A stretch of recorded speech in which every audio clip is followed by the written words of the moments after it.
സർക്കാർ വടികൊടുത്ത് അടിവാങ്ങിയോ? ആദ്യം പ്രധാന വാർത്തകൾ. അമ്മയുടെ സ്നേഹസ്പർശം പോലെ സുമിക്സ് കിഡ്സ് വെയർ. ടി.പി. സെൻകുമാറിനെ പോലീസ് മേധാവി സ്ഥാനത്ത് പുനർനിയമിച്ചു. ലോക്നാഥ് ബെഹ്റ വിജിലൻസ് മേധാവി. തീരുമാനം വ്യക്തത തേടിയുള്ള ഹർജി സുപ്രീം കോടതി തള്ളിയതിന് പിന്നാലെ കോടതി ചെലവായി സർക്കാർ 25,000 രൂപ കെട്ടിവെക്കണം. മുഖ്യമന്ത്രിയുടെ രാജി ആവശ്യപ്പെട്ട് പ്രതിപക്ഷം. തിരിച്ചടിയല്ലെന്ന് സർക്കാർ. ദില്ലി നിർഭയ കേസിലെ 4 പ്രതികളുടെ വധശിക്ഷ സുപ്രീം കോടതി ശരിവെച്ചു. ക്രൂരവും പൈശാചികവുമായ കുറ്റകൃത്യം അപൂർവങ്ങളിൽ അപൂർവം തന്നെ. സാമൂഹിക സുരക്ഷിതത്വം തകർത്തെറിഞ്ഞ സംഭവം. സമാനതകളില്ലാത്ത ക്രൂരത. ലിംഗസമത്വത്തിന് ഏവരും പോരാടണമെന്നും സുപ്രീം കോടതി.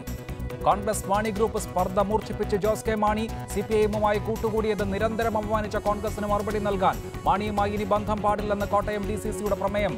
MLA-മാരുടെ യോഗം 3 MLA-മാർ ബഹിഷ്കരിച്ചു. SSLC ഫലം പ്രഖ്യാപിച്ചു. 90.98% പേർ വിജയിച്ചു. വിജയശതമാനത്തിൽ നേരിയ കുറവ്. 1174 സ്കൂളുകൾക്ക് 100 മേനി വിജയം. 20,967 കുട്ടികൾക്ക് എല്ലാ വിഷയങ്ങളിലും A+. പരീക്ഷ ഈ മാസം 22 മുതൽ.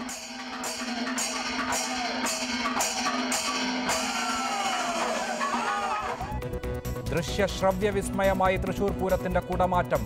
താളപ്പെരുക്കവുമായി ഇലഞ്ഞിത്തറമേളം കൊട്ടിക്കയറി. വെടിക്കെട്ട് പുലർച്ചെ. ടി.പി. സെൻകുമാറിനെ പോലീസ് മേധാവിയായി നിയമിച്ചു. സെൻകുമാർ നാളെ ചുമതലയേൽക്കും. ലോക്നാഥ് ബെഹ്റ വിജിലൻസ് ഡയറക്ടറാകും. ജേക്കബ് തോമസിനെ IMG ഡയറക്ടറാക്കാനാണ് സാധ്യത. പോലീസ് മേധാവി സംബന്ധിച്ച അനിശ്ചിതത്വങ്ങൾക്ക് വിരാമം ഇട്ടുകൊണ്ട് ടി.പി. സെൻകുമാറിനെ പോലീസ് മേധാവിയായി സർക്കാർ പുനർനിയമിച്ചു. സുപ്രീം കോടതിയുടെ ഭാഗത്തുനിന്ന് കടുത്ത വിമർശനങ്ങൾ ഉണ്ടായതിനു പിന്നാലെയാണ് നിയമനം. പോലീസ് മേധാവിയായി സെൻകുമാർ നാളെ തന്നെ ചുമതലയേൽക്കും. പോലീസ് മേധാവിയായിരുന്ന ലോക്നാഥ് ബെഹ്റയെ വിജിലൻസ് ഡയറക്ടറായും നിയമിച്ചിട്ടുണ്ട്. മുൻപ് വിജിലൻസിന്റെ അധിക ചുമതല ബെഹ്റയ്ക്കായിരുന്നു. അതേസമയം കോടതി പരാമർശത്തിന്റെ അടിസ്ഥാനത്തിൽ അവധിയിൽ പ്രവേശിച്ച ജേക്കബ് തോമസിനെ IMG ഡയറക്ടറായി നിയമിക്കാനാണ് സാധ്യത. ഇത് സംബന്ധിച്ച ചർച്ചകൾ ജേക്കബ് തോമസുമായി ഇതിനോടകം തന്നെ സർക്കാർ നടത്തിക്കഴിഞ്ഞു. റിപ്പോർട്ടർ, തിരുവനന്തപുരം. സംസ്ഥാന പോലീസ് മേധാവിയായി ടി.പി. സെൻകുമാറിനെ നിയമിക്കണമെന്ന ഉത്തരവിൽ വ്യക്തത തേടി സുപ്രീം കോടതിയെ സമീപിച്ച സർക്കാരിന് കനത്ത തിരിച്ചടിയാണ് ഉണ്ടായത്. വ്യക്തത തേടി സംസ്ഥാന സർക്കാർ നൽകിയ ഹർജി സുപ്രീം കോടതി തള്ളി. കോടതി ചെലവായി സംസ്ഥാന സർക്കാർ 25,000 രൂപ കെട്ടിവെക്കാനും സുപ്രീം കോടതി നിർദ്ദേശിച്ചു. ചീഫ് സെക്രട്ടറി നളിനി നെറ്റോയ്ക്കെതിരെ സെൻകുമാർ നൽകിയ ഹർജിയിൽ സുപ്രീം കോടതി നോട്ടീസ് അയച്ചു. സംസ്ഥാന പോലീസ് മേധാവി സ്ഥാനത്ത് നിന്ന് പിരിച്ചുവിടാൻ 24 മണിക്കൂർ.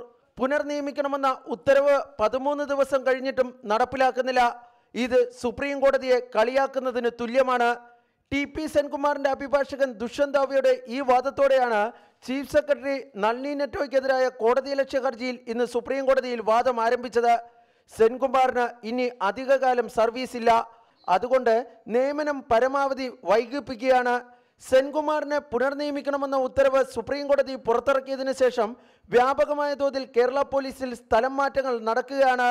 ഇത് കോടതിയലക്ഷ്യമാണെന്ന് ദുഷ്യന്ത് ദാവെ വാദിച്ചു. എന്നാൽ സെൻകുമാറിനെ പുനർനിയമിക്കുന്നതിനുള്ള നടപടികൾ ആരംഭിച്ചതായി സംസ്ഥാന സർക്കാരിന് വേണ്ടി സീനിയർ അഭിഭാഷകൻ ജയ്ദീപ് ഗുപ്ത സുപ്രീം കോടതിയിൽ വ്യക്തമാക്കി. അതേസമയം സുപ്രീം കോടതിയുടെ ഉത്തരവിൽ ചില വ്യക്തത ആവശ്യമാണെന്നും ജയ്ദീപ് ഗുപ്ത ചൂണ്ടിക്കാട്ടി. തങ്ങളുടെ വിധിയിൽ ഒരു വ്യക്തത കുറവുമില്ലെന്ന് ജസ്റ്റിസ് മദൻ ബി ലോക്കൂർ ചൂണ്ടിക്കാട്ടി. എന്നാൽ 2 കാര്യങ്ങളിൽ വ്യക്തത വേണമെന്ന് സംസ്ഥാന സർക്കാരിന് വേണ്ടി ഹാജരായ സീനിയർ അഭിഭാഷകൻ സിദ്ധാർത്ഥ് ലൂഥർ ആവശ്യപ്പെട്ടു. അതേസമയം ഈ ആവശ്യം സുപ്രീം കോടതി തള്ളി. കോടതി ചെലവായി സംസ്ഥാന സർക്കാർ 25,000 രൂപ കെട്ടിവയ്ക്കാനും സുപ്രീം കോടതി നിർദ്ദേശിച്ചു. ഇതോടെ വ്യക്തത തേടിയുള്ള അപേക്ഷ പിൻവലിക്കാൻ അനുവദിക്കണമെന്ന് സംസ്ഥാന സർക്കാർ ആവശ്യപ്പെട്ടു. അപേക്ഷ പിൻവലിച്ചാലും കോടതി ചെലവ് ഈടാക്കാമെന്ന് ജസ്റ്റിസ് മദൻ ബി ലോക്കൂർ വ്യക്തമാക്കി. ഇതിനിടെ ചീഫ് സെക്രട്ടറി നളിനി നെറ്റോയ്ക്കെതിരായ സെൻകുമാർ നൽകിയ ഹർജിയിൽ സുപ്രീം കോടതി നോട്ടീസ് അയച്ചു. കോടതിയലക്ഷ്യ ഹർജി ചൊവ്വാഴ്ച പരിഗണിക്കാൻ തീരുമാനിച്ചു. നളിനി നെറ്റോയോട് ചൊവ്വാഴ്ച നേരിട്ട് ഹാജരാകാൻ നിർദ്ദേശിക്കണമെന്ന് ദുഷ്യന്ത് ദാവെ ആവശ്യപ്പെട്ടുവെങ്കിലും സുപ്രീം കോടതി അംഗീകരിച്ചില്ല. B Balagopal, reporter, Delhi. ഈ വിഷയത്തിൽ Shri M Noushad MLA CPIM, Shri Rajmohan Unnithan Congress, Shri TG Mohandas BJP intellectual cell, Shri Jacob George മുതിർന്ന മാധ്യമപ്രവർത്തകൻ, അഡ്വക്കേറ്റ് കാളീശ്വരം രാജനെയും ഒപ്പം അഡ്വക്കേറ്റ് MC ആഷിയെയും ടെലിഫോൺ ലൈനിൽ പ്രതീക്ഷിക്കുകയും ചെയ്യുന്നു. ആദ്യം ശ്രീ TG മോഹൻദാസ്, സുപ്രീം കോടതി 24-ാം തീയതി പുറപ്പെടുവിച്ച വിധി വളരെ വ്യക്തമായിരുന്നു. ആ വിധിക്ക് ഇങ്ങനെ ഒരു വ്യക്തത വരുത്തൽ ഹർജി നൽകിയാൽ ഇത്തരത്തിലൊരു വിധിയെ വരൂ എന്ന് സർക്കാരിനൊഴികെ ബാക്കി മലയാളികൾക്ക് എല്ലാവർക്കും നല്ല ധാരണയുണ്ടായിരുന്നു. അത് തന്നെ സംഭവിച്ചു. സർക്കാർ വടി കൊടുത്ത് അടി വാങ്ങി എന്നുള്ളതിനേക്കാൾ എങ്ങനെ മനോഹരമായി ഈ കാര്യത്തെ വിശേഷിപ്പിക്കാം? ഇല്ല, വേറെ ഒരു വിശേഷണം എനിക്ക് മനസ്സിൽ തോന്നുന്നില്ല. നല്ലൊരു വടി ചെത്തി കൂർപ്പിച്ച് കൊണ്ടുപോയിട്ട് സുപ്രീം കോടതി ജഡ്ജിമാരുടെ കയ്യിൽ കൊടുക്കുകയായിരുന്നു. അവരത് വാങ്ങിച്ച് തിരിച്ചു കുത്തി. ഞാനൊരു കാര്യം പറയട്ടെ അഭിലാഷ്, ഈ എക്സിക്യൂട്ടീവിൻ്റെയും ലെജിസ്ലേച്ചറിൻ്റെയും അധികാരങ്ങളിൽ ആവശ്യത്തിലധികം കൈകടത്തുന്ന ഒരു സ്വഭാവം മെല്ലെ മെല്ലെ സുപ്രീം കോടതിക്ക് ഉണ്ടായി വരുന്നു എന്ന് വിശ്വസിക്കുന്ന കൂട്ടത്തിലാണ് ഞാൻ. അതുകൊണ്ട് 24-ാം തീയതിയിലത്തെ സെൻകുമാറിനെ റീഇൻസ്റ്റേറ്റ് ചെയ്തുകൊണ്ടുള്ള വിധി ഒരല്പം ഉപ്പ് കൂട്ടിയാണ് ഞാനും കഴിച്ചത്. തുറന്നു പറയണമല്ലോ, ഒരു സർക്കാരിന് ഒരു സോവറിൻ പവർ, അവർക്കൊരു ഡോക്ടറിൻ ഓഫ് പ്ലഷർ എന്ന് ഭരണഘടനയിൽ പറയും. സർക്കാരിൻ്റെ പ്ലഷർ ഇല്ലാത്ത ഒരു ഉന്നത ഉദ്യോഗസ്ഥന് ഇരുന്ന് കഴിഞ്ഞാലുണ്ടാകുന്ന എംബ്രാസ്മെൻറ്റ് ഒരു സർക്കാരിനെ സംബന്ധിച്ചിടത്തോളം വലിയ തലവേദനയാണ്. അപ്പോൾ അദ്ദേഹത്തെ മാറ്റാൻ അവർക്ക് പല വഴികളുണ്ട്. ഇപ്പോൾ പിണറായി വിജയൻ്റെ കേസിൽ സംഭവിച്ചത് മാർക്സിസ്റ്റ് പാർട്ടിക്ക് ഒരുതരം ജന്മസിദ്ധമായ ധാർഷ്ട്യമുണ്ട്. പോടാ എന്ന് പറഞ്ഞിട്ട് ഒരാളെ അൺസെറിമോണിയസ്ലി ഇറക്കി വിടുക. അതിന് പകരം സാധാരണഗതിയിൽ ബുദ്ധിയുള്ള അഡ്മിനിസ്ട്രേറ്റേഴ്സ് കിക്കിംഗ് അപ്വേർഡ്സ് എന്ന് പറഞ്ഞിട്ട് ഇതിനേക്കാൾ വലിയൊരു പോസ്റ്റ് ഉണ്ടാക്കുകയോ ഒക്കെ ചെയ്ത് അവിടെ ഇങ്ങനെ സ്ഥാപിക്കും. ഇദ്ദേഹത്തിന് കോടതിയിൽ പോയിട്ട് എന്നെ കൊച്ചാക്കി എന്നെ ഇറക്കി വിട്ടു എന്നൊന്നും പറയാൻ പറ്റില്ല. ഇപ്പോൾ മുഖ്യമന്ത്രിയുടെ ഉപദേഷ്ടാവ് ഇപ്പോൾ രമൺ ശ്രീവാസ്തവ എന്നല്ലേ, ആ പോസ്റ്റിലേക്ക് ടി.പി. സെൻകുമാറിനെ ഇരുത്തിയെന്ന് വെച്ചോ, സെൻകുമാറിന് കോടതിയിൽ ഒരു ഗ്രീവൻസ് പറയാൻ പറ്റില്ല. അതേസമയം സെൻകുമാറിനെ നിങ്ങൾക്ക് കേൾക്കാതിരിക്കുകയും ചെയ്യാം. ഇങ്ങനെ ഒരല്പം കരുതലോടെ വേണം ഈ വെരി ഹൈ റാങ്കിലുള്ള ഓഫീസേഴ്സിൻ്റെ സെൽഫ് റെസ്പെക്റ്റ് നിങ്ങൾ ഇല്ലാതെയാക്കരുത്. അപ്പോൾ അവർ തിരിഞ്ഞു കടിക്കും. അതാണിപ്പോൾ സംഭവിച്ചത്. ഏറ്റവും വലിയ മണ്ടത്തരം ഈ വ്യക്തത തേടിയിട്ട് ഇപ്പോൾ അൺഓതറൈസ്ഡ് ആയിട്ടൊരു മതിൽ കിട്ടിക്കാൻ കോടതി പറയുന്നു അത് പൊളിച്ചുകളാം, ഞാൻ വ്യക്തതയ്ക്ക് വേണ്ടി വീണ്ടും കോടതിയിൽ പോകുന്നു, ഇതിൻ്റെ കല്ല് ഞാൻ എവിടെ വയ്ക്കുന്നു ചോദിച്ചിട്ട് ഇതുപോലത്തെ ഒരു മണ്ടത്തരം ഇതാര് ഉപദേശിച്ചു, എന്തിനു പോയി എന്ന് എനിക്ക് മനസ്സിലാവുന്നില്ല. റൈറ്റ്, അതാണ് Shri M Naushad MLA. Supreme കോടതി വിധി വളരെ വളരെ വ്യക്തമായിരുന്നു. അതിപ്പോൾ നിയമപരിജ്ഞാനം ഇല്ലാത്ത ആളുകൾ വായിച്ചാലും വ്യക്തമായിരുന്നു. ആ വിധിയിന്മേലാണ് വ്യക്തത വരുത്താൻ വീണ്ടും സർക്കാർ സുപ്രീം കോടതിയെ സമീപിക്കുകയുണ്ടായത്. അങ്ങനെ വ്യക്തത വരുത്താൻ സമീപിച്ചു എന്നുള്ളതല്ല പ്രശ്നം. ഉത്തരവുണ്ടായി 13 ദിവസം കഴിഞ്ഞും നിയമനമില്ലാതെ ഇതിങ്ങനെ നീട്ടിക്കൊണ്ടു പോകാൻ അതൊരു കാരണമാക്കി എന്നുള്ളതാണ് പ്രശ്നം. എന്തായാലും യാതൊരു കരുണയുമില്ലാതെ ചെലവ് സഹിതം സുപ്രീം കോടതി തള്ളിയപ്പോഴെങ്കിലും സർക്കാരിന് നല്ല ബുദ്ധി തോന്നിയല്ലോ. ഇത് എന്തുകൊണ്ടാണ് ആ വിധി വന്നതിൻ്റെ പിറ്റേന്ന് തന്നെ ഇങ്ങനെ ഒരു നിയമനം എന്നുള്ളത് ആകാമായിരുന്നല്ലോ. അത് എന്തുകൊണ്ടാണ് ഇങ്ങനെ താമസിപ്പിച്ച് ഇങ്ങനെ ഒരു പ്രഹരം കൂടി ചോദിച്ചു വാങ്ങിയത്?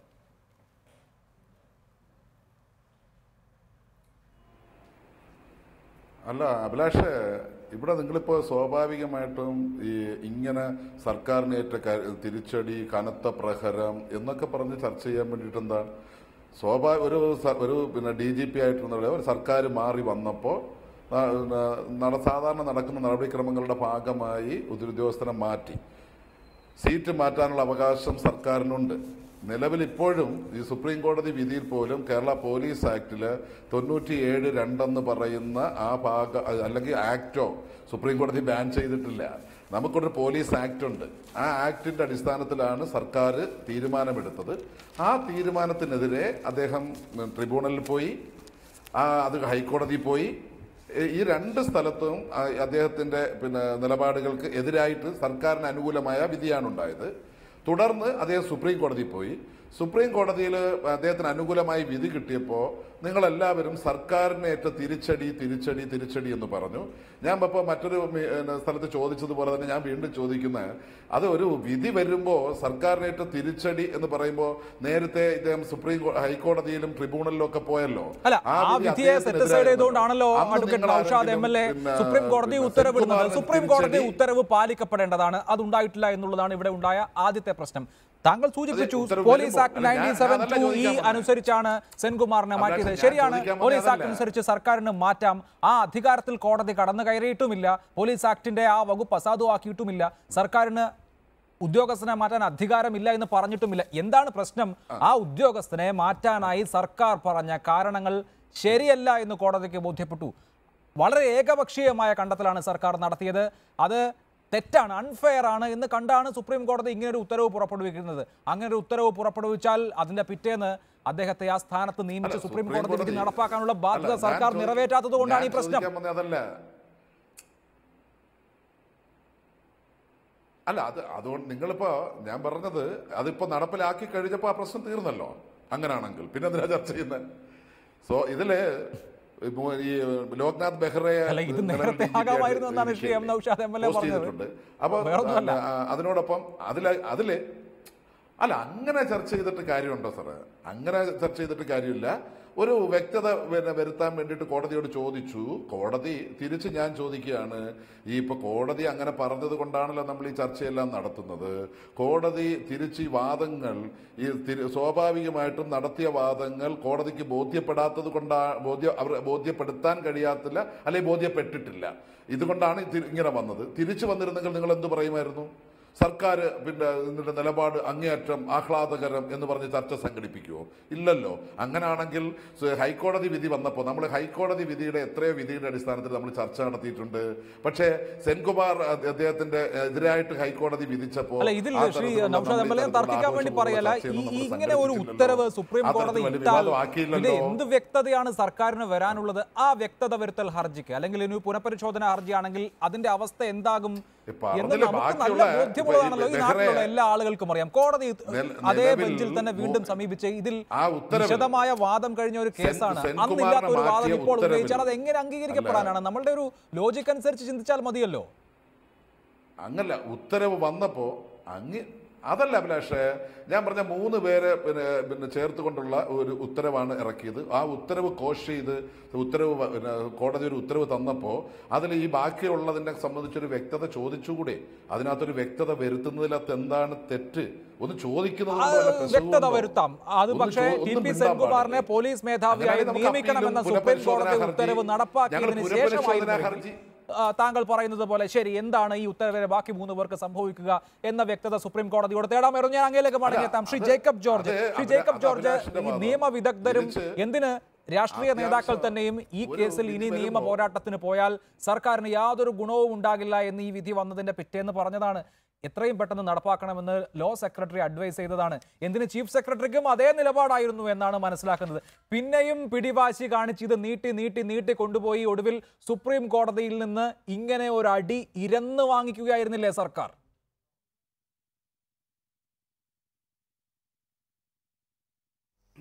അത് അന്ന് തന്നെ 24-ാം തീയതി സുപ്രീം കോടതി ഉത്തരവ് വന്നപ്പോൾ തന്നെ കാര്യങ്ങൾ വളരെ ഗ്രേസ്ഫുള്ളായി കൈകാര്യം ചെയ്യാവുന്നതേ ഉണ്ടായിരുന്നുള്ളൂ. അങ്ങനെ തന്നെ ചെയ്യും എന്നാണ് മുഖ്യമന്ത്രിയും ബന്ധപ്പെട്ട CPM നേതാക്കന്മാരും ഒക്കെയും പറഞ്ഞിരുന്നത്. കാരണം കോടിയേരി ബാലകൃഷ്ണൻ പോലും അങ്ങനെ തന്നെ പറഞ്ഞു. കാരണം സുപ്രീം കോടതി ഉത്തരവല്ലേ, സുപ്രീം കോടതി ഉത്തരവ് നടപ്പിലാക്കാതെ തരമില്ല, നടപ്പിലാക്കുന്നതിന് ബുദ്ധിമുട്ടുമില്ല.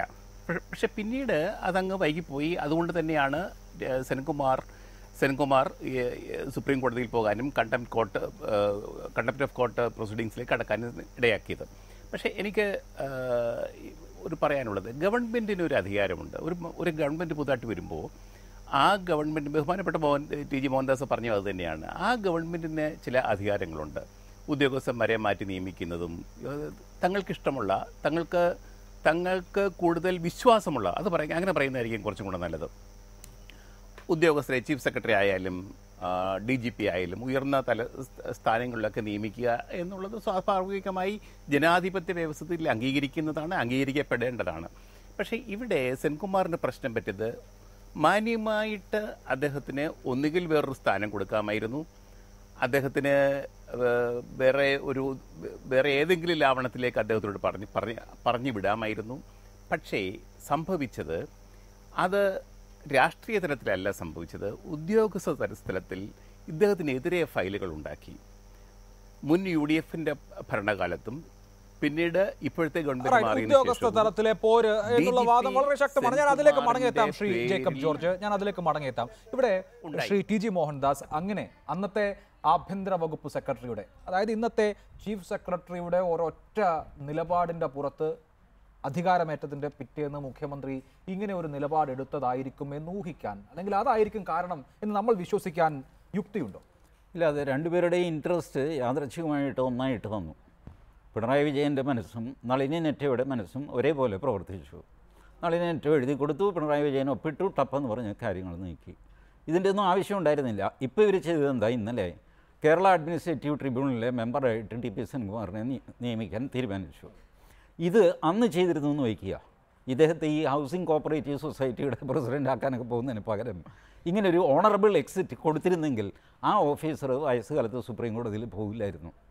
അങ്ങനെയല്ലേ അത് ഹാൻഡിൽ ചെയ്യേണ്ടത്?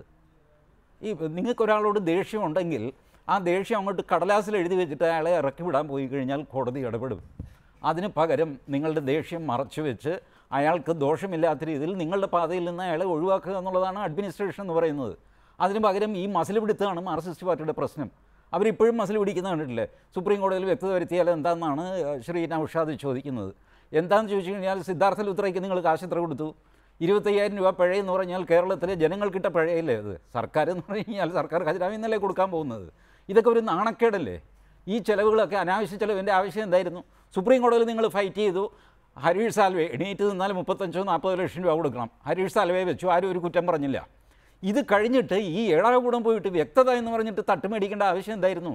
എന്ത് വ്യക്തത ഇതിൽ വരാനുള്ളത്? അപ്പോൾ അവിടെയാണ് പിണറായി വിജയൻ്റെ administrative or lack of administrative skill.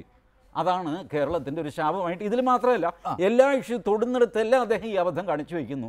വെറും ധാർഷ്ട്യം കൊണ്ട്. മാഹിജയെ ഒന്ന് കണ്ടാൽ തീരുന്ന പ്രശ്നം ഇത്രയും വഷളാക്കി ഇങ്ങനെ വഷളാക്കുക.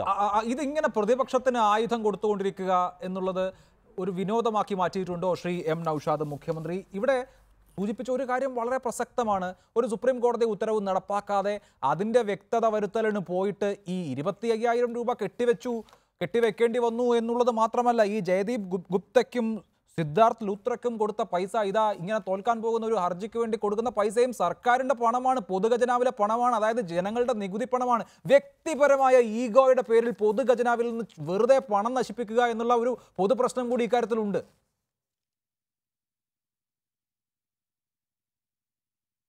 അല്ല അഭിലാഷ്, ഒരു കേസ് നടത്തിക്കുന്നത് നേരത്തെ ജയിക്കും തോക്കും അല്ലെങ്കിൽ എന്നുള്ളതാണോ? നമ്മളുടെ ഒരു വാദമുണ്ട്, നമ്മളുടെ ഒരു ഭാഗമുണ്ട്, സർക്കാരിൻ്റെ ഒരു ഭാഗമുണ്ട്, അത് ബോധ്യപ്പെടുത്തണ്ടേ? അങ്ങനെയാണെങ്കിൽ ട്രിബ്യൂണലും തള്ളി ഹൈക്കോടതിയും തള്ളി, ഇനി സുപ്രീം കോടതിയിൽ പോയിട്ട് കാര്യമില്ല എന്ന് കരുതി സെൻകുമാർ അദ്ദേഹം പോകാതിരുന്നെങ്കിലോ? അങ്ങനെ പറഞ്ഞിട്ട് കാര്യമുണ്ടോ? കോടതിയിലേക്ക് പോകുമ്പോൾ സ്വാഭാവികമായിട്ട് പിന്നെ സർക്കാരിനെതിരായിട്ട്, സർക്കാർ പിണറായി വിജയനെതിരായിട്ടോ മറ്റാർക്കെങ്കിലും എതിരായിട്ടുള്ള ഗവൺമെന്റിനെതിരായിട്ടാണ് കേസ്. അദ്ദേഹം കോടതിയിൽ പോയത് സർക്കാരിനെ പ്രതി ചേർത്തുകൊണ്ടാണ്. അപ്പൊ സ്വാഭാവികമായിട്ടും കേസ് നടത്തുക എന്നുള്ളത് ആരുടെ ഉത്തരവാദിത്തമാണ്? അത് സർക്കാരിന്റെ ഉത്തരവാദിത്തമാണ്. ഇത് ആർക്കാ അറിഞ്ഞുകൂടാത്തത്?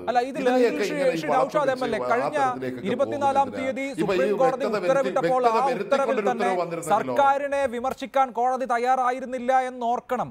ഈ സെൻകുമാറിന്റെ മാറ്റം എന്നുള്ളത് ഒരു പക്ഷേ യാദൃശ്ചികമാകാം, അല്ലെങ്കിൽ രാഷ്ട്രീയ പ്രേരിതവുമാകാം. പക്ഷേ അതിലേക്ക് കോടതി കടക്കുന്നില്ല എന്നാണ് കോടതി ആ ഉത്തരവിൽ പറഞ്ഞിരുന്നത്. അതായത് സർക്കാരിനെ സംബന്ധിച്ച് യാതൊരു ബുദ്ധിമുട്ടും ആ തരത്തിൽ വിമർശനം എന്ന രൂപത്തിൽ ഉണ്ടാക്കിയിരുന്നില്ല. ആ വിധി ഇന്നും ജഡ്ജി പറയുകയുണ്ടായി, ഇന്നും ജസ്റ്റിസ് ലോക്കൂർ പറയുകയുണ്ടായി, കാര്യങ്ങൾ വളരെ മോശമാണ്, ഇനി അത് കൂടുതൽ മോശമാക്കുന്നില്ല എന്ന്. അപ്പോ ആ നിലയ്ക്ക് സർക്കാരിന് ഇത് വീണ്ടും സുപ്രീം കോടതിയിൽ ചെന്ന് ഇങ്ങനെ ഒരു പ്രഹരം വാങ്ങേണ്ട കാര്യമില്ലായിരുന്നു എന്നാണ് ഇവിടെ എല്ലാവരും ചൂണ്ടിക്കാണിക്കുന്നത്. അല്ല, അത് അഭിലാഷ് ഇപ്പൊ ഇങ്ങോട്ട് വന്നപ്പോ ഇത് ഇങ്ങനെ ആ തരത്തിൽ വിധി വന്നത് കൊണ്ട് അങ്ങനെ വ്യാഖ്യാനിക്കുന്നു. തിരിച്ചായിരുന്നെങ്കിലോ? അതെന്താ? ഇത് നമുക്ക് മുൻകൂട്ടി പ്രവചിക്കാം. ജസ്റ്റിസ് ഠാക്കൂർ എന്ത് വിധി പറയും എന്ന് മുൻകൂട്ടി പ്രവചിക്കാൻ വല്ല മാർഗമുണ്ടോ? സ്വാഭാവികമായിട്ടും സർക്കാരിന്റെ മുമ്പിൽ വന്നതിന് ഒരു വ്യക്തത ഉണ്ടാകണം. പുനഃപരിശോധനാ ഹർജി ഒന്നും കൊടുത്തില്ലല്ലോ. പുനഃപരിശോധനാ ഹർജി കൊടുത്തല്ലോ. പുനഃപരിശോധനാ ഹർജി കൊടുത്തു എന്നാണ് ഇന്ന് സർക്കാരിന്റെ അഭിഭാഷകൻ പറഞ്ഞത്. സാറിന് ചില നിലപാടുണ്ട്. സാറിന് ചില നിലപാടുണ്ട്. ആ നിലപാടിനനുസരിച്ച് സാറിന് അഭിപ്രായ പ്രകടനം നടത്താം. സാറിന്റെ നിലപാടിനനുസരിച്ച് അഭിപ്രായ പ്രകടനം നടത്താം. ഒരു സർക്കാർ മാന്യമായി പറഞ്ഞു വിടണം. സർക്കാരിന്റെ നിലവിൽ ഇത് ദൂരവ്യാപകമായ ഫലങ്ങൾ ഉളവാക്കുന്നതെന്നാണ് എൻ്റെ വ്യക്തിപരമായ അഭിപ്രായം. കാരണം ജനാധിപത്യപരമായി തെരഞ്ഞെടുക്കപ്പെട്ടു വരുന്നൊരു സർക്കാരിന് ഉദ്യോഗസ്ഥരെ മാറ്റാൻ നിലവിൽ ഇവിടെ ഒരു ആക്ട് അത് നമ്മൾ പറഞ്ഞതാണ്. Shri Naushad MLA review petition കൊടുക്കില്ല എന്ന് പറഞ്ഞിരുന്നു സർക്കാർ. പക്ഷേ കൊടുത്തിട്ടുണ്ടെന്നാണല്ലോ നമ്മൾ കോടതിയിൽ നടന്നിട്ടുള്ള പ്രൊസീഡിംഗ്സിൽ നിന്ന് മനസ്സിലാക്കുന്നത്. മോഹൻദാസ് സാറിന് ചില നിലപാടുകളുണ്ട്. അതിനനുസരിച്ച് അതിന് CPMന്റെ ധാർഷ്ട്യം, പിണറായി വിജയന്റെ ധാർഷ്ട്യം, ഈ ഭാഷയൊന്നും ഈ തരത്തിൽ ഉപയോഗിക്കുകയൊന്നും വേണ്ട. അതിന്റെ ആവശ്യമില്ല. ഇവിടെ CPMന് ധാർഷ്ട്യമുണ്ടെങ്കിൽ ഇന്ന് തുടങ്ങിയ ധാർഷ്ട്യമല്ലല്ലോ, നേരത്തെ തുടങ്ങിയ. ആ വിഷയങ്ങളിലേക്കൊന്നും പോയിട്ട് കാര്യമില്ല. ഞാൻ അങ്ങയിലേക്ക് മടങ്ങിയെത്താം. ശ്രീ നൗഷാദ് എംഎൽഎ, ശ്രീ രാജ്മോഹൻ സർക്കാരിന് ഇഷ്ടമില്ലാത്ത, സർക്കാരിന് ഉത്തമ വിശ്വാസമില്ലാത്ത ഒരു ഉദ്യോഗസ്ഥനെ DGP ആക്കി, പോലീസ് മേധാവിയാക്കി നിയമിക്കാൻ ഒരു ഉത്തരവ് വന്നപ്പോൾ വീണ്ടും നിയമപരമായി എന്തെങ്കിലും മാർഗമുണ്ടോ എന്ന് അന്വേഷിച്ചു പോവുകയാണ് സർക്കാർ ചെയ്തിട്ടുള്ളത്. അതിൽ ഇത്ര വലിയ അപരാധം എന്തെങ്കിലും ഉണ്ടോ എന്ന് ചോദിക്കുന്നു CPIMകാർ. താങ്കൾ എന്ത് മറുപടി കൊടുക്കും?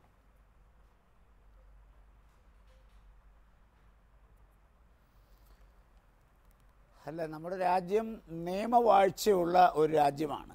ആ രാജ്യത്ത് ഏതെങ്കിലും ഒരു പൗരന് നീതി നിഷേധിക്കപ്പെട്ടാൽ ആ നീതി കിട്ടാനായി അദ്ദേഹത്തിന് കോടതികളെ സമീപിക്കാം. താഴത്തെ കോടതികളെ സമീപിച്ച് നീതി കിട്ടുന്നില്ലെങ്കിൽ ഇന്ത്യയുടെ പരമോന്നത കോടതി സുപ്രീം കോടതിയാണ്. അവിടം വരെ പോകാം.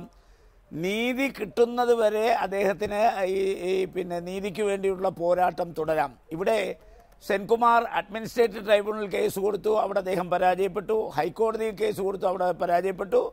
തനിക്ക് അർഹതപ്പെട്ട നീതിക്കായി അദ്ദേഹം സുപ്രീം കോടതിയിൽ പോയി. സുപ്രീം കോടതിയിൽ നിന്ന് അദ്ദേഹത്തിന് നീതി കിട്ടി. അപ്പോൾ സുപ്രീം കോടതിയിൽ നിന്ന് ഒരു വിധി വന്നിട്ട് ഇപ്പോൾ 12 ദിവസമായി. ആ വിധി കേരള ഗവൺമെൻറ്റിനുള്ള ഒരു അപേക്ഷയല്ല. ഇതൊന്ന് പരിഗണിക്കണം, ഒന്ന് വേണ്ട രീതിയിൽ കൈകാര്യം ചെയ്യണം. അങ്ങനല്ല, it was an order from supreme court. പരമോന്നത കോടതിയുടെ ഓർഡറിയാണ്. എന്താ ഓർഡർ എന്ന് പറയുന്നത്? സെൻകുമാറിനെ മാറ്റി ആ സ്ഥാനത്ത് ശ്രീ ലോക്നാഥ് ബെഹ്റയെ പ്രതിഷ്ഠിച്ചത് ആ ഓർഡർ ക്യാൻസൽ ചെയ്തു എന്ന് പറഞ്ഞാൽ നിയമപരമായി അദ്ദേഹം അന്ന് തൊട്ട് കേരളത്തിൻ്റെ DGP അല്ല.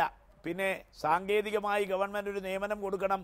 ആ നിയമനത്തിനായി ഇപ്പോൾ 12 ദിവസം അദ്ദേഹം കാത്തുനിന്നു. സ്വാഭാവികമായി സുപ്രീം കോടതി ഒരു വിധി പറഞ്ഞാൽ ആ വിധി അനുസരിക്കുക എന്നുള്ളത് ഒരു ഭരണാധികാരിയുടെ പരമപ്രധാനമായ കർത്തവ്യമാണ്.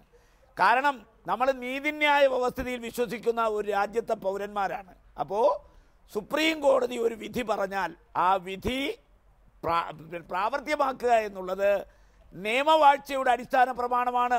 അപ്പോൾ നിയമവാഴ്ചയുടെ അടിസ്ഥാന പ്രമാണം അംഗീകരിക്കുകയും പ്രാവർത്തികമാക്കുകയും ചെയ്യുക എന്നുള്ളത് ഒരു ഭരണാധികാരിയുടെ ഉത്തരവാദിത്വമാണ്, കടമയാണ്.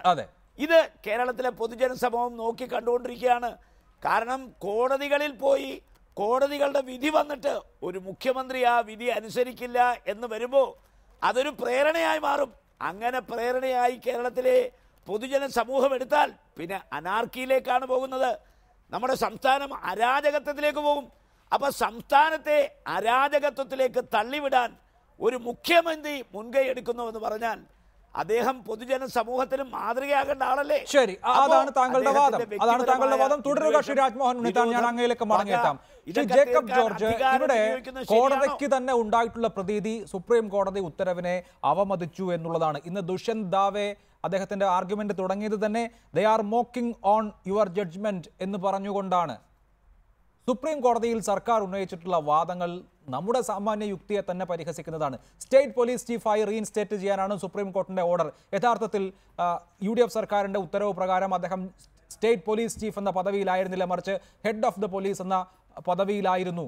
അതുപോലെ തന്നെ ഈ ഉത്തരവിൽ 4 പേരുണ്ട്. ഇത് സെറ്റ് അസൈഡ് ചെയ്യുമ്പോൾ ഈ ബാക്കി 4 പേരുടെയും കാര്യം എന്ത് തുടങ്ങിയ ചോദ്യങ്ങൾ ഈ ഉത്തരവ് നടപ്പാക്കാതെ സുപ്രീം കോടതിയോട് ചോദിക്കുമ്പോൾ അത് കോടതിയുടെ സ്വാഭാവികമായ ദേഷ്യവും രോഷവും ക്ഷണിച്ചു വരുത്തുമെന്നും മനസ്സിലാക്കാനുള്ള സാമാന്യമായ ബുദ്ധി എന്തുകൊണ്ടാണ് ഈ സർക്കാരിന് ഇല്ലാതെ പോകുന്നത് എന്ന് താങ്കൾ ആലോചിച്ചിട്ടുണ്ടോ?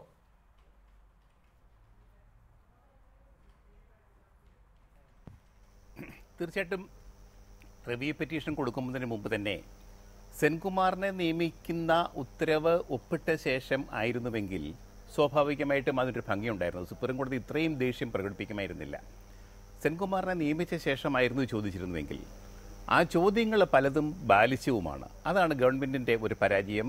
സുപ്രീം കോടതി ഇത്ര ശക്തമായിട്ട് തിരിച്ചടിക്കാനും കാരണം അതായിരുന്നു. പക്ഷേ അഭിലാഷ്, ഇന്നിപ്പോൾ നമ്മുടെ ആ വിഷയം കഴിഞ്ഞു, സെൻകുമാർ നാളെ DGP ആവുകയും ചെയ്യും. പക്ഷേ എനിക്ക് പറയാനുള്ളത്, സുപ്രീം കോടതി കൊണ്ടേ ചൂണ്ടിക്കാണിച്ച ഈ ബന്ധപ്പെട്ട ഉന്നത നിലവാരത്തിലുള്ള ഈ ഫയലുകളിലെ ഈ കൃത്രിമം സംബന്ധിച്ച് അന്ന് ഒരു ഫയലിൻ്റെ ഉടമസ്ഥൻ തന്നെയായിരുന്ന മുഖ്യമന്ത്രി, അന്നത്തെ മുഖ്യമന്ത്രി ഉമ്മൻചാണ്ടി തന്നെ ഇപ്പോഴത്തെ മുഖ്യമന്ത്രിക്ക് കത്ത് കൊടുത്തിട്ടുണ്ട്, പരാതി കൊടുത്തിട്ടുണ്ട്. ഇപ്പോൾ രസകരമായ കാര്യം, അതിലൊരു പ്രതിസ്ഥാനത്ത് നിൽക്കുന്ന ചീഫ് സെക്രട്ടറിയാണ്. പരാതിക്കാരനായ സെൻകുമാർ നാളെ DGP ആയി ചുമതലയേൽക്കുന്നു. വളരെ സങ്കീർണമായ ഒരു സ്ഥിതിവിശേഷമാണ് സംസ്ഥാനത്തുണ്ടാകാവുന്നത്, ഉണ്ടാവാൻ പോകുന്നത്. തീർച്ചയായിട്ടും അത് ഉണ്ടാകാവുന്നതാണ്. കാരണം സെൻകുമാർ ഇപ്പോഴും വിശ്വസിക്കുന്നത്, എൻ്റെ അറിവ് ശരിയാണെങ്കിൽ, അദ്ദേഹത്തോട് വ്യക്തിപരമായി ഒരു പകപോക്കുകയായിരുന്നു എന്നാണ്. അങ്ങനെയാണെങ്കിൽ അധികാരം കിട്ടുന്ന സെൻകുമാർ നാളെ എന്ത് ചെയ്യും എന്നത് വലിയ ചോദ്യമാണ്. മുഖ്യമന്ത്രി ഉമ്മൻചാണ്ടിയുടെ പരാതിയിന്മേൽ ഒരുപക്ഷെ DGPക്ക് നടപടിയെടുക്കാൻ കഴിയുമോ? അങ്ങനെ എടുത്താൽ അത് എന്തായിരിക്കും ഫലം? സുപ്രീം കോടതി തന്നെ വിളിച്ച് മുന്നോട്ട് കൊണ്ടുവന്നിട്ടുള്ള വിഷയം കൂടിയാണ് ഈ ഫയലുകളിൽ കാണിച്ചിട്ടുള്ള കൃത്രിമം. 3 ഫയലുകളിൽ കാണിച്ചിട്ടുള്ള കൃത്രിമം. നാളെ മുതൽ അതായിരിക്കും ഒരു പുതിയ വിശേഷം. തീർച്ചയായും അതൊരു ഭരണ പ്രതിസന്ധി തന്നെ ഉണ്ടാക്കിയേക്കാം. തീർച്ചയായും സർക്കാർ, വിശേഷിച്ച് മുഖ്യമന്ത്രി ആശങ്കപ്പെടുകയും വേണം. ശരിയാണ് താങ്കൾ പറയുന്നത്. അഡ്വക്കേറ്റ് MC ആഷി, നിയമവിദഗ്ധൻ, ടെലിഫോൺ ലൈനിൽ. അഡ്വക്കേറ്റ് ആഷി, ഇക്കാര്യത്തിൽ സർക്കാർ സുപ്രീം കോടതി ഉത്തരവ് നടപ്പാക്കാൻ ആരംഭിച്ചു എന്ന് കോടതിയിൽ പറഞ്ഞുവെങ്കിലും 13 ദിവസമായിട്ടും നടപ്പാക്കിയിരുന്നില്ല.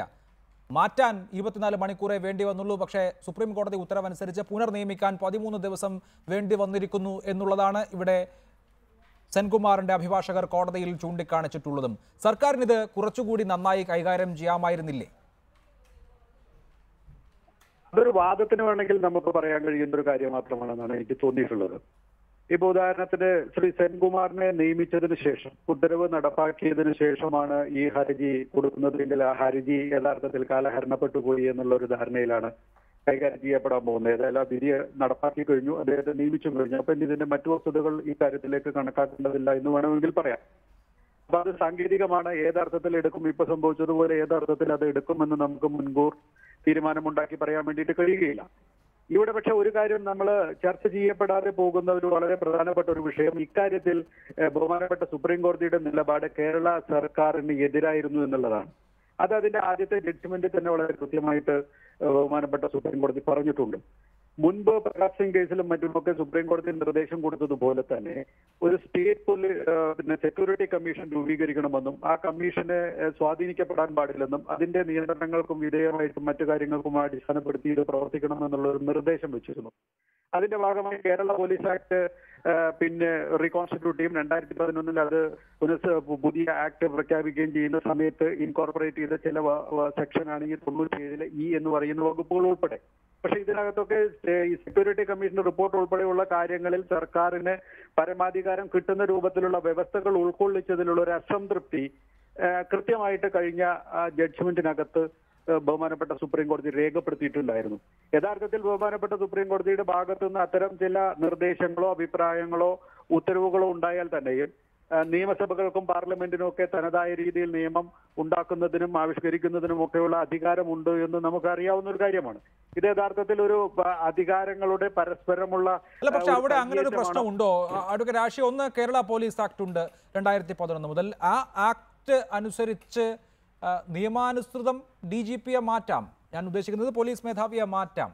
ഇവിടെ പക്ഷേ പോലീസ് മേധാവിയെ മാറ്റാനായി ഉന്നയിച്ച കാരണം, അതായത് ഈ പ്രകാരം പൊതുജനങ്ങൾക്കുള്ള അവമതിപ്പ്, പൊതുജനങ്ങൾക്ക് അവമതിപ്പുണ്ടായി എന്ന് സർക്കാർ മനസ്സിലാക്കാൻ, അല്ലെങ്കിൽ സർക്കാർ അങ്ങനെ തീരുമാനിക്കാൻ ഇടയാക്കിയ ഈ 2 സംഭവവും പരിശോധിച്ച് അങ്ങനെ പൊതുജനങ്ങൾക്ക് അസംതൃപ്തി ഉണ്ടാക്കിയ ഒന്നായി ഇതിനെ കാണാനാകില്ല എന്ന് പറഞ്ഞ് യഥാർത്ഥത്തിൽ കേരളത്തിന്റെ നിയമം അനുസരിച്ച്, കേരളത്തിലെ പോലീസ് ആക്ട് അനുസരിച്ചാണല്ലോ ഈ ഉത്തരവ്. അതെ. അല്ല, ഇതില് ഈ കാരണങ്ങൾ ഒരു കുറ്റാരോപണം പോലെ ഒരാൾക്കെതിരെ നടപടിയെടുക്കുന്നതിന് വേണ്ടി സ്വീകരിക്കുമ്പോൾ അതിനുന്നയിക്കുന്ന കാര്യങ്ങൾ ന്യായമായും തെളിയിക്കപ്പെടേണ്ടതുണ്ട്. അത് തെളിയിക്കാൻ ആവശ്യമായിട്ടുള്ള കാര്യങ്ങൾ ഉണ്ടായില്ല എന്നുള്ളത് കൊണ്ട് തന്നെയാണ് ബഹുമാനപ്പെട്ട സുപ്രീം കോടതി അത് കൃത്യമായിട്ട് എഴുതി തള്ളിയിട്ടുള്ളത്. അതിനകത്ത് തർക്കമില്ലാത്ത വസ്തുതയാണ്. പക്ഷെ ആ വസ്തുതകൾ നിലനിൽക്കുകയാണ് എന്നുള്ളൊരു പ്രശ്നമുണ്ട്. ഇപ്പൊ പുറ്റിങ്ങൽ വെടിക്കെട്ട് സംബന്ധിച്ച പോലീസിന്റെ അനാസ്ഥയായി സംബന്ധിച്ചായാലും, ജിഷ കേസിലെ പോലീസിന്റെ അനാസ്ഥ സംബന്ധിച്ചായാലും വസ്തുതകൾ നിലനിൽക്കുകയാണ്. ആരാണ് അതിന് ഉത്തരവാദികൾ എന്നുള്ള കാര്യവും നിലനിൽക്കുകയാണ്. ബഹുമാനപ്പെട്ട സുപ്രീം കോടതി കണ്ടെത്തിയിരിക്കുന്നത് ഈ ഉദ്യോഗസ്ഥന്മാർക്കെതിരെ നടപടിയെടുക്കേണ്ട ഫയൽ മുഖ്യമന്ത്രിയുടെ കൈവശമായിരുന്നതുകൊണ്ട് സ്റ്റേറ്റ് പോലീസ് ചീഫിന് അതിനകത്ത് നടപടിയെടുക്കേണ്ട സാഹചര്യം ഉണ്ടായില്ലെന്നും അങ്ങനെ അദ്ദേഹം ഒഴിവായി എന്നുള്ളതാണ്. ഇതൊക്കെ ഭരണതലത്തിലുള്ള ചില അവ്യക്തതകളാണ്. താങ്കൾ അതാണ് കാണുന്നത്. ശ്രീ രാജ്മോഹൻ ഉണ്ണിത്താൻ, ഇതിൽ ഉള്ള ഒരു പ്രധാനപ്പെട്ട പ്രശ്നം നേരത്തെ ശ്രീ ജേക്കബ് ജോർജ് ചൂണ്ടിക്കാണിച്ചതുപോലെ, ഒരു സർക്കാർ അധികാരത്തിലിരിക്കുമ്പോൾ ആ സർക്കാരിന്റെ പൂർണ്ണമായ വിശ്വാസം ഉള്ള ആളായിരിക്കണമല്ലോ ചീഫ് സെക്രട്ടറി, പോലീസ് മേധാവി തുടങ്ങിയ പോസ്റ്റുകളിൽ ഇരിക്കേണ്ട ആളുകൾ. ഈ സർക്കാർ ഒട്ടും വിശ്വാസം അർപ്പിക്കുന്നില്ല എന്ന് മാത്രമല്ല, നിയമസഭയിൽ മുഖ്യമന്ത്രി സംഘപരിവാറുകാരനാണ് എന്ന അർത്ഥം വെച്ച് പരാമർശം നടത്തിയിട്ടുള്ള ഒരാളെ പോലീസിന്റെ മേധാവിയായി നിയമിക്കുകയാണ് നാളെ മുതൽ. ഇത് പലതരത്തിലുള്ള പ്രശ്നങ്ങൾ ഉണ്ടാക്കാം. ഒന്ന്, ചീഫ് സെക്രട്ടറിക്കെതിരെ തന്നെ ഉയർന്നിട്ടുള്ള ആരോപണങ്ങളിൽ മേലുള്ള അന്വേഷണവും തുടർ നടപടികളും എന്തായിരിക്കും എന്നുള്ള കാര്യത്തെക്കുറിച്ചുള്ള പലതരത്തിലുള്ള അഭ്യൂഹങ്ങൾ പരക്കുന്നുണ്ട്. ഒരു ഭരണ പ്രതിസന്ധി സംസ്ഥാനത്തുണ്ടാകാൻ സെൻകുമാറിന്റെ നിയമനം വഴിവെച്ചേക്കാമല്ലോ.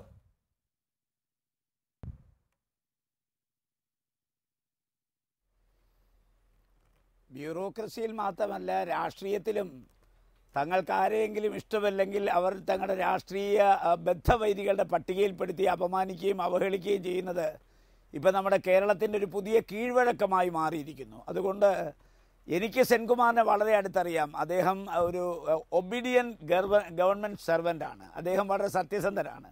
അദ്ദേഹം യാതൊരു കാരണവശാലും അഴിമതിയെ പ്രോത്സാഹിപ്പിക്കുന്ന ഒരാളല്ല. പക്ഷേ ഇവിടെ ഈ ചർച്ചയിൽ പങ്കെടുത്തുകൊണ്ട് ചില അവ്യക്തതകളെക്കുറിച്ച് ആ വക്കീൽ സംസാരിച്ചത് തികച്ചും തെറ്റാണ്. കാരണം കഴിഞ്ഞ ഗവൺമെൻറ് കാലത്താണ് ഈ രണ്ട് സംഭവങ്ങളും ഉണ്ടായത്. പുറ്റിങ്ങൽ വെടിക്കെട്ട് അപകടം ഉണ്ടായ കഴിഞ്ഞ ഗവൺമെൻറ് കാലത്താണ്, ജിഷാവധം ഉണ്ടായത് കഴിഞ്ഞ ഗവൺമെൻറ് കാലത്താണ്. അന്ന് ശ്രീ ഉമ്മൻചാണ്ടിയാണ് മുഖ്യമന്ത്രി. ഞങ്ങളുടെ കൊല്ലം ജില്ലയിലാണ് ഈ സംഭവം നടന്നത്. പരൂരൊക്കെ ഞങ്ങൾ അവിടെ 24 മണിക്കൂർ ഉണ്ടായിരുന്നതാണ്. ഈ സംഭവം നടന്ന രണ്ടാമത്തെ ദിവസം ആശ്രാമം ഗസ്റ്റ് ഹൗസിൽ അവൈലബിൾ ക്യാബിനറ്റ് കൂടിയിട്ടാണ് ഒരു ജുഡീഷ്യൽ കമ്മീഷനെ പ്രഖ്യാപിച്ചത്. മാത്രമല്ല ഇപ്പോൾ ഈ ഗവൺമെൻറ് സെൻകുമാറിനെ മാറ്റാൻ സുപ്രീം കോടതിയിൽ കൊടുത്ത അഫിഡവിറ്റിൽ 2 കാര്യങ്ങളെ പറഞ്ഞിട്ടുള്ളൂ. മൂന്നാമതൊരു കാര്യം പറഞ്ഞിട്ടില്ല. ആ 2 കാര്യങ്ങളിൽ ഒന്ന് ജിഷാവധക്കേസും മറ്റൊന്ന് പുറ്റിങ്ങൽ വെടിക്കെട്ടുമാണ്. ഈ സുപ്രീം കോടതിയുടെ വിധിയുടെ 19 തൊട്ട് 31 വരെയും 31 തൊട്ട് 32 തൊട്ട് 39 വരെയും പാരഗ്രാഫ് വായിച്ചാൽ അതിൽ വളരെ ക്ലിയറായി ശ്രീ സെൻകുമാറിന് യാതൊരു പങ്കുമില്ലെന്ന് വ്യക്തമാക്കിയിട്ടുണ്ട്. ആ സുപ്രീം കോടതിയുടെ വിധി മൊത്തം എൻ്റെ കൈവശമുണ്ട്. അതുകൊണ്ടാണ് ഞാൻ പറഞ്ഞത്, വളരെ കൃത്യമായി പറഞ്ഞിട്ടുണ്ട്. ശ്രീ സെൻകുമാർ പുറ്റിങ്ങൽ വെടിവെപ്പുമായി വെടിക്കെട്ട് അപകടവുമായി ബന്ധപ്പെട്ട് അതിൽ അദ്ദേഹം ഒരു തെറ്റും ചെയ്തിട്ടില്ല.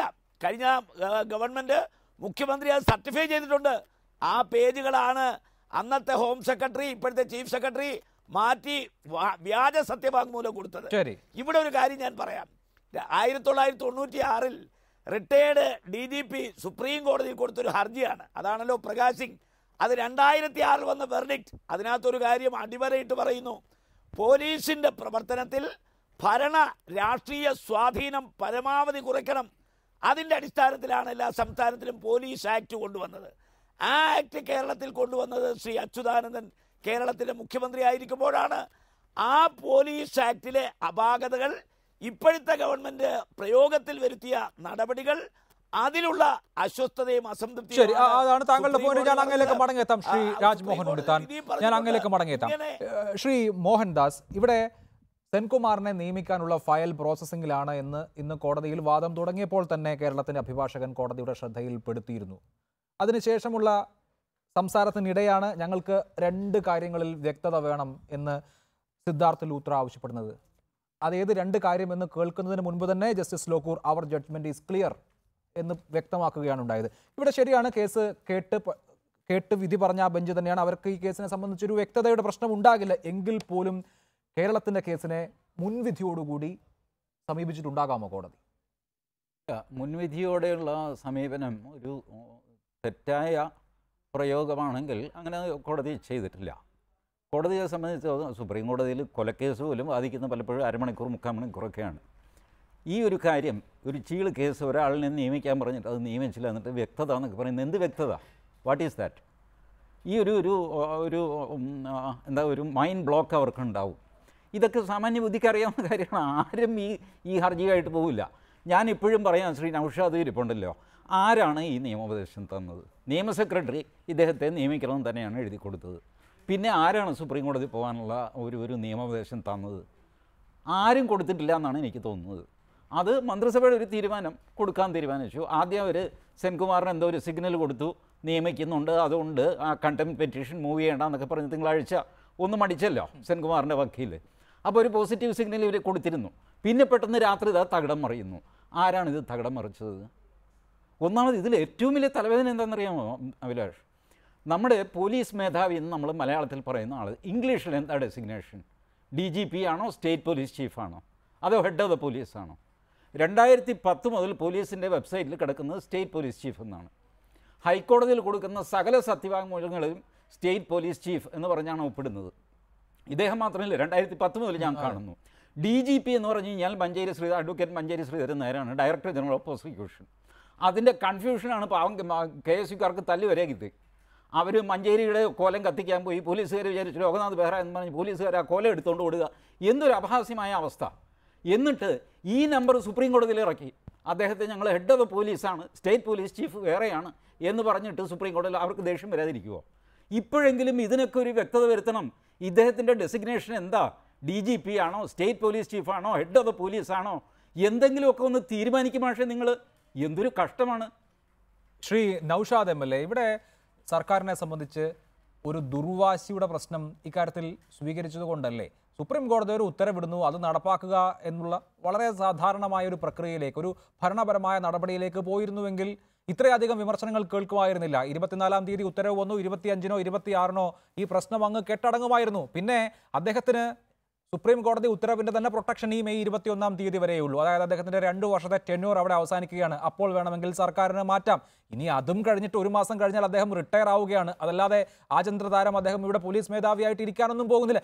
വെറും കേവലമായ പിടിവാശിയുടെ 21 ദിവസത്തിന് വേണ്ടിയിട്ടാണ് ഇത്രയധികം രാഷ്ട്രീയ വിമർശനം ഈ സർക്കാർ കേൾക്കേണ്ടി വന്നത് എന്നത് CPIM-നെ ഒരു പാർട്ടി എന്നുള്ള നിലയിൽ ചിന്തിപ്പിക്കുന്നില്ലേ? ഇത്ര അവമതിപ്പ് പൊതുസമൂഹത്തിൽ ഉണ്ടാക്കുന്ന വിധത്തിൽ എന്തിന് ഇങ്ങനെയുള്ള മണ്ടൻ തീരുമാനങ്ങൾ എടുക്കണം?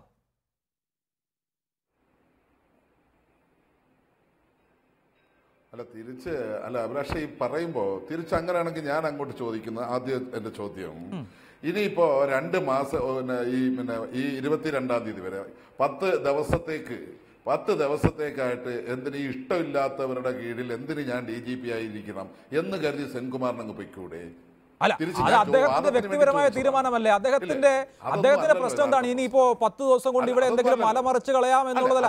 അദ്ദേഹത്തിന് ഒരു അൺസെറിമോണിയസ് എക്സിറ്റ് ഇവിടെ നിന്ന് ഉണ്ടായെങ്കിൽ അത് അദ്ദേഹത്തിന്റെ പദവിയുടെ, അദ്ദേഹത്തിന്റെ ആത്മാഭിമാനത്തിന്റെ പ്രശ്നമാണ്. അദ്ദേഹം ഞാൻ പോരാടി ജയിച്ചു എന്ന ആത്മവീര്യത്തോടു കൂടി അദ്ദേഹത്തിന് റിട്ടയർ ചെയ്യാനാവും. അതൊരു മനുഷ്യന്റെ ആത്മാഭിമാനത്തിന്റെ പ്രശ്നമാണ്. പറയാൻ അവസരം എന്താ? അതല്ല, ഞാൻ തിരിച്ച് ഈ ആത്മാഭിമാനവും നീതിബോധവും ഉള്ളപ്പോ ഞാൻ ചോദിക്കുന്നത്, ഇവിടെ ഇപ്പം രാജ്മോഹൻ ഉണ്ണിത്താൻ അദ്ദേഹം വളരെ ഘോരം പ്രസംഗിച്ച് വർത്തമാനം പറഞ്ഞ് ഇല്ലേ, അതിലെ പ്രകാശ് സിംഗ് കേസിനെ ഉൾപ്പെടെ ഉള്ളതിനെ കുറിച്ച് പരാമർശിച്ചു. അപ്പൊ ഞാൻ ചോദിക്കുന്നത്, ഇവിടെ ഈ ഇദ്ദേഹത്തെ DGP ആയി നിയമിച്ചപ്പോ ഇദ്ദേഹം സീനിയർ ആയിരുന്നു. ഇദ്ദേഹത്തെ സിംഗ്ലയെ വെട്ടിയല്ലേ ഇദ്ദേഹം DGP ആയത്? അന്ന് ഈ പറഞ്ഞ കമ്മിറ്റി രൂപീകരിച്ച് കമ്മിറ്റിയുടെ ശുപാർശയുടെ അടിസ്ഥാനത്തിൽ രാഷ്ട്രീയമായ സ്വാധീനങ്ങൾക്കൊന്നും വഴിപ്പെടാത്ത തരത്തിൽ നിയമിച്ച ആളൊന്നും അല്ലല്ലോ സെൻകുമാർ. അന്ന് ഈ നീതിബോധമൊന്നും കണ്ടില്ലല്ലോ. ഉണ്ണിത്താൻ അദ്ദേഹത്തിന് ഇപ്പോൾ മാത്രമാണ് ഈ നീതിബോധം ഉണ്ടായത്. അന്ന് UDF ഗവൺമെന്റ് ഇദ്ദേഹത്തെ നിയമിച്ചപ്പോ ഈ നീതിബോധമൊന്നുമില്ല. അല്ല, ശ്രീ നൗഷാദ്, ഞാൻ തടസ്സപ്പെടുത്തുകയല്ല. ഇതിപ്പോ താങ്കൾ ടെലിവിഷൻ ചർച്ചയിൽ പറഞ്ഞ വാദമൊന്നും അല്ലല്ലോ. ഈ കേസിന്റെ വാദത്തിന്റെ വേളയിൽ സർക്കാർ സുപ്രീം കോടതിയിൽ പറഞ്ഞ വാദമാണിത്. വളരെ രൂക്ഷമായ ഭാഷയിലാണ് വിധിയിൽ സുപ്രീം കോടതി ഇതിനോട് പ്രതികരിച്ചിരിക്കുന്നത്. ഇങ്ങനെയൊക്കെയാണ് കേരളത്തിൽ, ദൈവത്തിന്റെ സ്വന്തം നാട്ടിൽ കാര്യങ്ങൾ നടക്കുന്നത് എങ്കിൽ പിന്നെ കേരളത്തെ രക്ഷിക്കാൻ ആർക്കു പറ്റും എന്ന് സുപ്രീം കോടതി പറഞ്ഞത് നിങ്ങൾ ഉന്നയിച്ച ഈ വാദത്തെ കുറിച്ചാണ്. ഞാനിപ്പോ ചർച്ചയിൽ ഇരുന്നിട്ട് എനിക്ക് ചില വർത്തമാനങ്ങൾ പറയുന്നതിനൊക്കെ ചില പരിമിതികളുണ്ടല്ലോ, ജുഡീഷ്യറിയും മറ്റ് സുപ്രീം കോടതിയും ഒക്കെ ബന്ധപ്പെട്ട്. പക്ഷെ ഒരു കാര്യം ഇപ്പൊ അഭിലാഷ് ചോദിച്ചത് തന്നെ കണക്കിന് ഞാൻ ചോദിക്കുകയാണ്. ഒന്ന് പറഞ്ഞപ്പോ ഈ കോടതിക്ക് ദേഷ്യമൊക്കെ ഉണ്ടോ? ദേഷ്യത്തിന്റെയും വികാരത്തിന്റെയൊക്കെ അടിസ്ഥാനത്തിലാണോ വിധി പ്രഖ്യാപിക്കുന്നത് എന്ന് ഞാൻ ചോദിക്കുക. ആണോ? നിങ്ങളുടെ ചർച്ച കേട്ടാൽ ഇപ്പൊ മോഹൻദാസ് സാറ് അങ്ങോട്ട് പറഞ്ഞു ആർക്കാ ദേഷ്യം വരാത്തെന്ന്.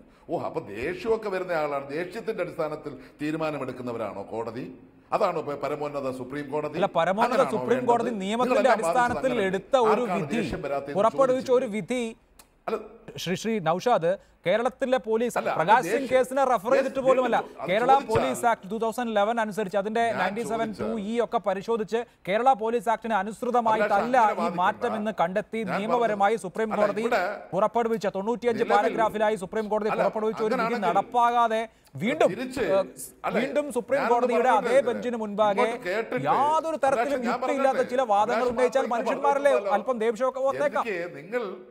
ഞാൻ പറഞ്ഞപ്പോ ഉണ്ണിത്താൻ അദ്ദേഹവും നിങ്ങള് അഭിലാഷും ഉണ്ണിത്താനും മോഹൻദാസ് സാറും ജേക്കബ് സാറും എല്ലാം കൂടെ ചേർന്ന് ഇങ്ങോട്ട് വർത്തമാനം പറയുമ്പോ തിരിച്ചത് പറയാനുള്ള സമയവും സാവകാശവും അഭിലാഷ് തരണം. ഇത്രയും പേരും കൂടെ ഒരേ കണക്ക് വാദിക്കുമ്പോൾ തിരിച്ചുള്ള അതിന് വ്യത്യസ്തമായ ഒരു അഭിപ്രായം പറയുമ്പോൾ അത് കേൾക്കണം. ഞാൻ തിരിച്ചങ്ങനെയാണെങ്കിൽ ചോദിക്കുന്നു, ഈ കോടതി എല്ലാ ബഹുമാനവും നിലനിർത്തിക്കൊണ്ട് തന്നെ ഞാൻ പറയുകയാണ്, അത് ഫയലിലൊന്ന് സ്വീകരിച്ചിട്ട് നിങ്ങൾ ഇപ്പോ ഇതിനകത്ത് വ്യക്തത കുറവൊന്നുമില്ല, നിങ്ങൾ ഇത് നടപ്പിലാക്കുക എന്ന് അങ്ങനെയും പറഞ്ഞുകൂടെ? എന്തേ അങ്ങനെ പറയാഞ്ഞേ? ഞാൻ ചോദിക്കുക, അങ്ങനെ പറയാഞ്ഞെന്ത്? അപ്പൊ ഇത് സ്വാഭാവികമായിട്ടും പിന്നെ ഇതിലേക്ക് എൻ്റെ പ്രധാനപ്പെട്ട പ്രശ്നം മറ്റൊന്നുമല്ല, ഒരു സർക്കാർ ഉദ്യോഗസ്ഥനെ മാറ്റാനുള്ള അധികാരം ഗവൺമെന്റിനുണ്ട്. ആ ഗവൺമെന്റിനെതിരായിട്ട് അദ്ദേഹം കോടതിയിൽ പോയി പലയിടത്തും പരാജയപ്പെട്ടു. ഇപ്പോൾ സുപ്രീം കോടതിയിൽ അദ്ദേഹത്തിന് അനുകൂലമായ വിധി കിട്ടി. ഇത് പിന്നെ സ്വാഭാവികമായിട്ടുള്ളൊരു നടപടിക്രമത്തിന്റെ ഭാഗമാണ്. അദ്ദേഹത്തിന് അത് സുപ്രീം കോടതിയിൽ നിന്ന് അദ്ദേഹത്തിന് അനുകൂലമായ വിധി കിട്ടി. ഇതിപ്പോൾ നേരത്തെ ഞാൻ പറയുന്നു, ഇപ്പൊ ഈ വിധി ഇവിടെ ഈ വിഷയവുമായി ബന്ധപ്പെട്ടല്ല, ഇത് ദൂരവ്യാപകമായ ഫലങ്ങൾ ഉളവാക്കുന്നതാണ്. സ്വാഭാവികമായും ഇത് വീണ്ടും ചർച്ച ചെയ്യപ്പെടുന്ന വിധി തന്നെയാണ്. ഒരു സ്റ്റേറ്റിന് ജനാധിപത്യപരമായി തെരഞ്ഞെടുക്കപ്പെടുന്ന കോടിക്കണക്കിന് ജനങ്ങൾ വോട്ട് ചെയ്ത് വിജയിപ്പിച്ച് വന്ന ഗവൺമെന്റിന് ഒരു പോലീസ് ഉദ്യോഗസ്ഥനെ മാറ്റാൻ അധികാരമില്ലേ?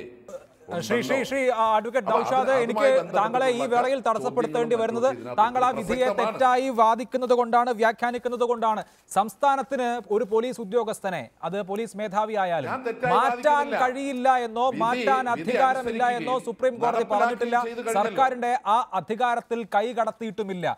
മറിച്ച് അങ്ങനെ മാറ്റുമ്പോൾ ആ ഉദ്യോഗസ്ഥന് തന്നെ നീതിപൂർവകമായി അല്ലാതെ മാറ്റി എന്ന് പരാതിപ്പെടാനുള്ള അവകാശമുണ്ടല്ലോ ഒരു വ്യക്തി എന്നുള്ള നിലയിൽ, ഒരു ഉദ്യോഗസ്ഥൻ എന്നുള്ള നിലയിൽ. അവിടെ അദ്ദേഹത്തിന്റെ ആ വാദം പരിഗണിച്ച് അങ്ങനെ ഉണ്ടായിട്ടുണ്ടെന്ന് കോടതി കണ്ടെത്തിയതിനു ശേഷം പുറപ്പെടുവിച്ച ഉത്തരവാണിത്. അതല്ലാതെ സർക്കാർ മാറ്റി എന്നുള്ളതല്ല പ്രശ്നം, സർക്കാർ തെറ്റായ രീതിയിൽ മാറ്റി എന്നുള്ളതാണ് പ്രശ്നം. സർക്കാരിന് മാറ്റാൻ അധികാരമില്ല എന്ന് സുപ്രീം കോടതി അതിന്റെ വിധിന്യായത്തിൽ ഒരിടത്തും പറഞ്ഞിട്ടില്ല. അഡ്വക്കേറ്റ് നൗഷാദ്, സുപ്രീം കോടതി ആ അധികാരത്തിൽ കടന്നു കയറിയിട്ടുമില്ല.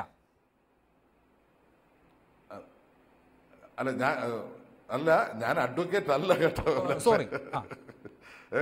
അപ്പോ ഒന്ന്, നമ്മൾ നിയമപരമായ വല്ല അത്ര സ്വാഭാവികമായിട്ടും പൊതുപ്രവർത്തനം നടത്തി അങ്ങനെയൊക്കെയുള്ള പരിജ്ഞാനവും അങ്ങനെയുള്ള അറിവും മാത്രമാണ് എനിക്കുള്ളത്. പിന്നെ ഇതുപോലുള്ള നിങ്ങളെ പോലുള്ള പലതരത്തിൽ പങ്കെടുത്ത് വരുന്ന എക്സ്പീരിയൻസിൽ നിന്ന് ലഭിക്കുന്ന വിവരങ്ങളും പഠിക്കുന്നതിൻ്റെയൊക്കെ ഭാഗമായി ലഭിക്കുന്നതാണ്. ഞാൻ അങ്ങനെയാണെങ്കിൽ തിരിച്ചു ചോദിക്കുകയാണ്, നിങ്ങളിപ്പോൾ ഇത് ചർച്ച ചെയ്യപ്പെടുമ്പോൾ സെൻകുമാറിന്റെ ഹർജി ഹൈക്കോടതി തള്ളിയപ്പോൾ എന്തേ അഭിലാഷ് ഈ സർക്കാരിന്റെ നീതിപൂർവമായ തീരുമാനം ചോദ്യം ചെയ്തു പോയ സെൻകുമാർ പരാജയപ്പെട്ടു എന്ന് പറഞ്ഞിട്ട് അദ്ദേഹം പോയതിനെതിരായിട്ട് നിങ്ങൾ വല്ല ചർച്ചയും നടത്തിയോ? ഒന്നുമില്ല. ഇതിപ്പോ സർക്കാരിന് എതിരായി അല്ല, അങ്ങനെയല്ല ശ്രീ നൗഷാദ്, താങ്കൾ അതിനെ അങ്ങനെ കാണരുത്. അതൊരു വ്യക്തിയുടെ സ്വാതന്ത്ര്യമാണല്ലോ, അതൊരു വ്യക്തിയുടെ സ്വാതന്ത്ര്യമാണ്. ഉദ്യോഗസ്ഥൻ എന്നുള്ള ടി.പി. സെൻകുമാറിന്റെ വ്യക്തി എന്നുള്ള നിലയിലുള്ള അദ്ദേഹത്തിന്റെ സ്വാതന്ത്ര്യം അനുസരിച്ചാണ് അദ്ദേഹം നീതിപീഠത്തെ സമീപിക്കുന്നത്. അതിന് അദ്ദേഹത്തെ വിമർശിക്കേണ്ട കാര്യമില്ല. ഇവിടെ എന്താണ് സംഭവിച്ചത്? അദ്ദേഹം നീതി നിഷേധം നേരിട്ടു എന്ന് സുപ്രീം കോടതിക്ക് ബോധ്യപ്പെട്ടു. അതുകൊണ്ടാണ് അദ്ദേഹം റീഇൻസ്റ്റേറ്റ് ചെയ്തത്. അതല്ലാതെ സർക്കാരിന് ഒരു ഉദ്യോഗസ്ഥനെ മാറ്റാൻ അധികാരമില്ലാത്തത് കൊണ്ടല്ല, സർക്കാരിന്റെ ആ അധികാരത്തിൽ കോടതി കടന്നു കയറിയത് കൊണ്ടും അല്ല. അഡ്വക്കേറ്റ് നൗഷാദ്, വേണമെങ്കിൽ ഞാൻ ആ ഉത്തരവ് വായിക്കാം. ഉത്തരവിന്റെ കൺക്ലൂഡിംഗ് സ്റ്റേറ്റ്മെന്റ് ഇങ്ങനെയാണ്: We have no hesitation in concluding that the appellant has been unfairly and arbitrarily dealt with. Under the circumstances, we are compelled to set aside the judgment of the CAT, the order of the High Court, as well as the order dated 1st June, and direct the state of Kerala to reinstate the appellant Dr. T.P. Senkumar as the state police chief. ഈ വിധിയിലാണ് ഇപ്പോൾ സർക്കാർ വ്യക്തത തേടിയിട്ടുള്ളത് എന്ന് ആലോചിക്കണം. ഇതിൽ ഒരു അവ്യക്തതയും ഉണ്ടായിരുന്നില്ല. അഭിലാഷിന് ഈ സർക്കാരിന് എന്തോ മഹാ അപരാധം ചെയ്തു എന്ന് വരുത്തി തീർക്കേണ്ടതായിട്ടുണ്ടോ? ഒന്നുമില്ല. അങ്ങനെ ഒരു നിലപാട് അഭിലാഷിനുണ്ടോ? സർക്കാർ എന്തോ ഒരു മഹാ അപരാധം ചെയ്തു എന്ന നിലപാട് വരുത്തി തീർക്കേണ്ടതായിട്ടുണ്ടോ? അങ്ങനെ മഹാപരാധമൊന്നും ചെയ്തിട്ടില്ല. ഇവിടെ കോടതി കണ്ടെത്തിയത് സർക്കാർ ഈ ഉദ്യോഗസ്ഥനെ അൺഫെയറായി, അതായത് നീതിപൂർവകമല്ലാതെ കൈകാര്യം ചെയ്തു, അയാളെ ഏകപക്ഷീയമായി കൈകാര്യം ചെയ്തു. അതിന്റെ അടിസ്ഥാനത്തിൽ ആ പദവിയിൽ റീഇൻസ്റ്റേറ്റ് ചെയ്യുന്നു എന്നുള്ളത് സുപ്രീം കോടതിയുടെ ഉത്തരവാണ്. അത് സ്വാഭാവികമായി സംസ്ഥാന സർക്കാർ നടപ്പാക്കേണ്ട ഒന്നാണ്. സർക്കാർ അപരാധം ചെയ്തോ അപരാധം ചെയ്തില്ലയോ എന്നുള്ളതല്ല പ്രശ്നം. സുപ്രീം കോടതി ഇങ്ങനെ ഒരു ഉത്തരവ് പുറപ്പെടുവിച്ച സർക്കാർ അത് അനുസരിക്കണം. അത് ചെയ്യാത്തത് കൊണ്ടാണ് ഇന്നിപ്പോ സുപ്രീം കോടതി ചെലവ് സഹിതം സർക്കാരിന്റെ ഈ വ്യക്തത വരുത്തൽ ഹർജി തള്ളിയിട്ടുള്ളത്. ഞാൻ അതിലേക്ക് ഇനിയിപ്പോ നമ്മൾ അത് തർക്കിച്ചിട്ട് കാര്യമില്ലല്ലോ അഡ്വക്കേറ്റ് നൗഷാദ്, ഞാൻ അങ്ങനെയൊക്കെ മടങ്ങിയെത്താം. ശ്രീ ജേക്കബ് ജോർജ്, താങ്കൾ ആവർത്തിച്ച് ഊന്നുന്നത് ഇനി എന്ത് സംഭവിക്കും എന്നുള്ള കാര്യത്തിലാണല്ലോ. ഈ വിധി വന്നതിന് ശേഷം, അതായത് സുപ്രീം കോടതിയുടെ 24-ലെ വിധി വന്നതിന് ശേഷമുള്ള ദിവസങ്ങളിൽ സെൻകുമാർ സംസാരിക്കുമ്പോൾ അദ്ദേഹം സർക്കാരിനെ കുറിച്ചോ മുഖ്യമന്ത്രിയെ കുറിച്ചോ അല്ലെങ്കിൽ ഭരണ സംവിധാനത്തെക്കുറിച്ചോ ഒന്നും ഏതെങ്കിലും തരത്തിൽ അസ്വാരസ്യം ഉണ്ടാക്കുന്ന പരാമർശങ്ങൾ നടത്തിയതായി കണ്ടില്ല. അദ്ദേഹം സർക്കാരുമായി ഒരു ഏറ്റുമുട്ടലിന് പോകുന്നു എന്ന തോന്നൽ അദ്ദേഹത്തിന്റെ വാക്കുകളിൽ എവിടെയും ഇല്ല. പക്ഷെ അദ്ദേഹത്തെ സംബന്ധിച്ച് അദ്ദേഹത്തെ വ്യാജരേഖ ഉണ്ടാക്കി അദ്ദേഹത്തിനെതിരെ ഒരു ഒരു നോട്ട് ഉണ്ടാക്കി അദ്ദേഹത്തെ മാറ്റി എന്ന പ്രശ്നം അദ്ദേഹത്തിനുണ്ട്. അദ്ദേഹത്തിന് അത് സംബന്ധിച്ച അസ്വാരസ്യമുണ്ടെന്ന് മാത്രമല്ല, അത് അദ്ദേഹം കോടതിയിൽ പ്രധാനമായി ഉന്നയിച്ച ഒരു കാര്യം കൂടിയാണ്. ചിലപ്പോൾ അദ്ദേഹം പോലീസ് മേധാവിയാകുമ്പോൾ അത് പരിശോധിക്കുമായിരിക്കും. അതിനപ്പുറത്ത് അദ്ദേഹം സർക്കാരുമായി ഒരു യുദ്ധത്തിന് പോകുമെന്ന് നമ്മൾ ഊഹിക്കേണ്ട കാര്യമില്ലല്ലോ.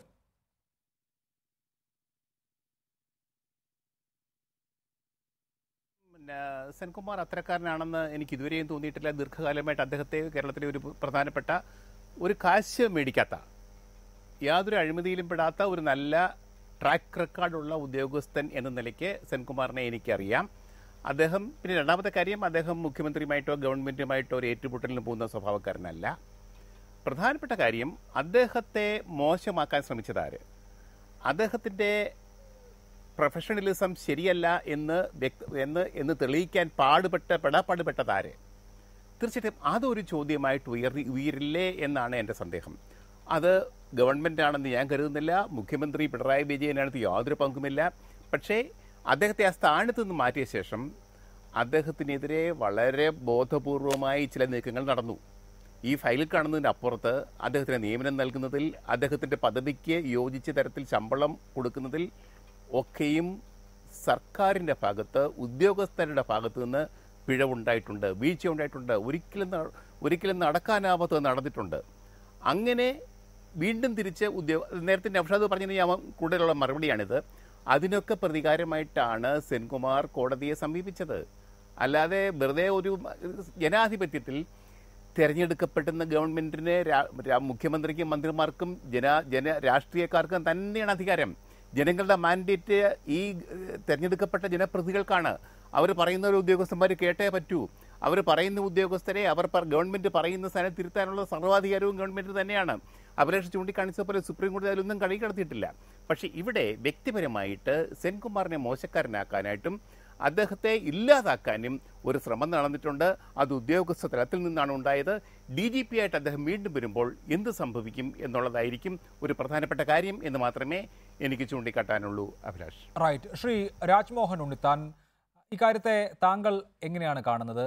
ഈ ദിവസങ്ങളിൽ നടന്നിട്ടുള്ള, പോലീസിൽ നടന്നിട്ടുള്ള ചില സംഭവ വികാസങ്ങൾ കൂടി ശ്രദ്ധിച്ച് കാണാമല്ലോ. പോലീസ് ഹെഡ്ക്വാർട്ടേഴ്സിൽ പുതിയ IG വന്നു, പുതിയ ADGP വന്നു. താഴെത്തട്ടിലും വ്യാപകമായിട്ടുള്ള സ്ഥലം മാറ്റലുകൾ നടന്നിട്ടുണ്ട്. ഈ 13 ദിവസം എടുത്തത്, അതായത് പുതിയ പോലീസ് മേധാവിയായി TP സെൻകുമാറിനെ നിയമിക്കാൻ ഈ 13 ദിവസം എടുത്തത് ഇങ്ങനെ പോലീസിൽ വ്യാപകമായ ചില അഴിച്ചുപണികൾ വരുത്താനാണ് എന്ന് ഇന്നിപ്പോൾ സെൻകുമാറിൻ്റെ അഭിഭാഷകൻ സുപ്രീം കോടതിയിൽ ചൂണ്ടിക്കാണിക്കുകയും ചെയ്തിട്ടുണ്ട്. യഥാർത്ഥത്തിൽ ഒരു പോലീസ് മേധാവിയായി TP സെൻകുമാർ കുറച്ച് ദിവസം ഇവിടെ ഇരിക്കുന്നു എന്നുള്ള കാര്യത്തെ സർക്കാർ ഇത്രയും ഭയപ്പാടോടുകൂടിയും പരിഭ്രാന്തിയോടുകൂടിയും കാണേണ്ടതുണ്ടോ?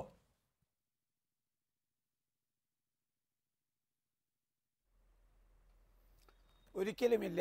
ഇവിടെ അഭിലാഷേ, ഈ ഇടതുപക്ഷ ഗവൺമെൻറ്റിൻ്റെ പ്രതിനിധിയായിട്ടാണ് ശ്രീ നൗഷാദ് MLA ഈ ചർച്ചയിൽ പങ്കെടുക്കുന്നത്. അദ്ദേഹത്തിനോട് അങ്ങ് ചോദിച്ച ഒരു ചോദ്യത്തിനും അദ്ദേഹം ഉത്തരം പറഞ്ഞില്ല. ഉത്തരം പറയാതെ അദ്ദേഹം പകരം അങ്ങയോട് ചോദ്യങ്ങൾ ചോദിക്കുകയാണ്. അതാണോ അതിൻ്റെ മര്യാദ? ഇപ്പോൾ സുപ്രീം കോടതിയുടെ ഒരു വിധി വന്നു. ആ വിധി വന്നിട്ട് ഇപ്പോൾ 13 ദിവസമായി. എന്തുകൊണ്ടാണ് ആ വിധി ഈ ഗവൺമെൻറ് നടപ്പിലാക്കാഞ്ഞത്? എന്തുകൊണ്ടാണ് ഇത് അനാവശ്യമായി വലിച്ചു നീട്ടിക്കൊണ്ടുപോയത്? എല്ലാവർക്കും ഇദ്ദേഹത്തിന് ഈ കേസ് സുപ്രീം കോടതിയിൽ പോയി അതിമനോഹരമായി വാദിച്ച് പരാജയപ്പെട്ടത് സുപ്രീം കോടതിയിലെ ഏറ്റവും പ്രഗത്ഭനായ വക്കീൽ ഹരീഷ് സാൽവെയാണ്. ഹരീഷ് സാൽവെ നമുക്കറിയാം, അംബാനിയുടെ കേസിൽ ഒരു ദിവസം അദ്ദേഹത്തിൻ്റെ സിറ്റിംഗ് ഫീ 15 കോടിയാണ്. അപ്പോൾ അത്രയും ഫീസ് വാങ്ങുന്ന ഹരീഷ് സാൽവെയെ തെരഞ്ഞെടുത്ത് ഈ കേസ് വാദിച്ചിട്ടും സാൽവെ പരാജയപ്പെട്ടു. ആ പരാജയപ്പെട്ട സാൽവെ നിയമോപദേശം കൊടുത്തിട്ടുണ്ട് മുഖ്യമന്ത്രിക്ക്. മാത്രമല്ല, നമ്മുടെ അഡ്വക്കേറ്റ് ജനറൽ ഒരു ഉപദേശം കൊടുത്തിട്ടുണ്ട്. കേരളത്തിലെ ലോ സെക്രട്ടറി ഒരു ഉപദേശം കൊടുത്തിട്ടുണ്ട്. അപ്പോൾ ലോ സെക്രട്ടറി ഉപദേശം കൊടുത്ത് എന്താണെന്ന് എല്ലാവർക്കും അറിയാം. അഡ്വക്കേറ്റ് ജനറൽ ഉപദേശം അറിയാം. അതുപോലെ ഹരീഷ് സാൽവെ ഈ കേസ് വാദിച്ച് തോറ്റ ആള്, അദ്ദേഹം കൊടുത്ത ഉപദേശം അറിയാം. അപ്പം അതിനേക്കാൾ വലിയ ഒരു ഉപദേശി മുഖ്യമന്ത്രിക്കുണ്ട്. ആ ഉപദേശിയാണ് മുഖ്യമന്ത്രിയുടെ മുഖ്യ ശത്രു, ഗവൺമെൻറ് മുഖ്യ ശത്രു. കാരണം യഥാവിധിയുള്ള ഉപദേശം സ്വീകരിക്കാതെ അവരുടെ എല്ലാ ഉപദേശങ്ങൾ തള്ളിക്കളഞ്ഞുകൊണ്ടാണ് ഇത്. പിന്നെ അനാവശ്യമായി ഈ വിധി വലിച്ചു നീട്ടിയതിൽ നിന്ന് ശ്രീ സെൻകുമാറിനെ ഈ ഗവൺമെൻറ് എത്രമാത്രം ഭയപ്പെടുന്നു. ഈ വിധി നടപ്പിലാക്കിയേ പറ്റുമെന്ന് ഗവൺമെൻറ് അറിയാം. ഇന്നലെ ഹെഡ്ക്വാർട്ടേഴ്സിൽ എന്തെല്ലാം അഴിച്ചുപണി നടന്നു, എത്ര ബാർക്കോടെ അന്വേഷിക്കുന്ന ഉദ്യോഗസ്ഥന്മാരെ പോലും വിജിലൻസിൽ മാറ്റി. അപ്പോ അപ്പോ ശ്രീ സെൻകുമാർ ആ കസേരയിൽ വരുന്നതിന് മുമ്പ് ഈ ഗവൺമെന്റ് ഒരു DGP-യെ കൊണ്ട് ഒപ്പിടിക്കാവുന്ന മുഴുവൻ ശ്രീ ലോക്നാഥ് ബെഹ്റയെ കൊണ്ട് ഒപ്പിടിപ്പിച്ചിട്ടാണ് അദ്ദേഹത്തെ പറഞ്ഞു വിടുന്നത്.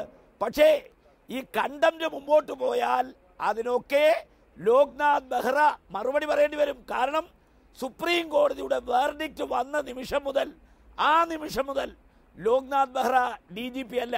എന്നിട്ടും സുപ്രീം കോടതിയെ ധിക്കരിച്ചുകൊണ്ട് വെല്ലുവിളിച്ചുകൊണ്ട് കേരളത്തിൽ 3 ഉദ്യോഗസ്ഥ തലത്തിലുള്ള യോഗത്തിൽ DGP-യുടെ പങ്കെടുത്തു.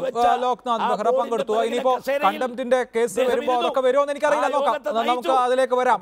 ശ്രീ രാജ്മോഹൻ ശ്രീ TG മോഹൻദാസ്, കഴിഞ്ഞ ദിവസങ്ങളിലൊക്കെ നടന്നിട്ടുള്ള പോലീസിലെ ട്രാൻസ്ഫറുകൾ ഇന്നിപ്പോൾ കോടതിയിലും ഉന്നയിക്കുകയുണ്ടായി. ഒപ്പം CPIM-ന്റെ വിശ്വസ്തരെന്ന് CPIM ഭരിക്കുമ്പോൾ അറിയപ്പെടുന്ന ടോമിൻ തച്ചങ്കരിയെ പോലീസ് ഹെഡ്ക്വാർട്ടേഴ്സിൽ ADGP പദവിയിൽ യൂണിഫോം കൊടുത്ത് ഇരുത്താൻ തീരുമാനിച്ചിരിക്കുന്നു ഇന്നലെ. ഒപ്പം അതിനു മുൻപ് രമൺ ശ്രീവാസ്തവ പോലീസിന്റെ ഉപദേശകൻ എന്നുള്ള നിലയിൽ DGP-യേക്കാൾ വലിയ പദവി വഹിക്കുന്നുമുണ്ട്. ഇതൊക്കെ ഈ സെൻകുമാർ എന്തെങ്കിലും ചെയ്തേക്കുമോ എന്ന ഭയത്തിലായിരിക്കുമോ? ആണ്. അതുകൊണ്ടല്ലേ ഇത് ധൃതി പിടിച്ചത് ചെയ്യുന്നത്. അല്ലെങ്കിൽ പോലീസിലെ അഴിച്ചുപണി 1-2 തവണ ചെയ്ത് കഴിഞ്ഞതാണ്. ഇപ്പം തിരക്ക് പിടിച്ചിട്ട് ഈ ഇത്രയും ഓഫീസർമാരെ അങ്ങോട്ടും ഇങ്ങോട്ടുമൊക്കെ, അതും ടോമിൻ തച്ചങ്കരിയെ പോലെയുള്ളവരെയൊക്കെ വലിയ താപ്പാനങ്ങളാണല്ലോ, അവരെയൊക്കെ ചില പ്രത്യേക സ്ഥാനത്തേക്ക് മാറ്റുന്നത് സെൻകുമാർ വന്നു കഴിഞ്ഞാൽ എന്തെങ്കിലുമൊക്കെ ആ മനുഷ്യന് നടപടി എടുക്കാൻ പറ്റും.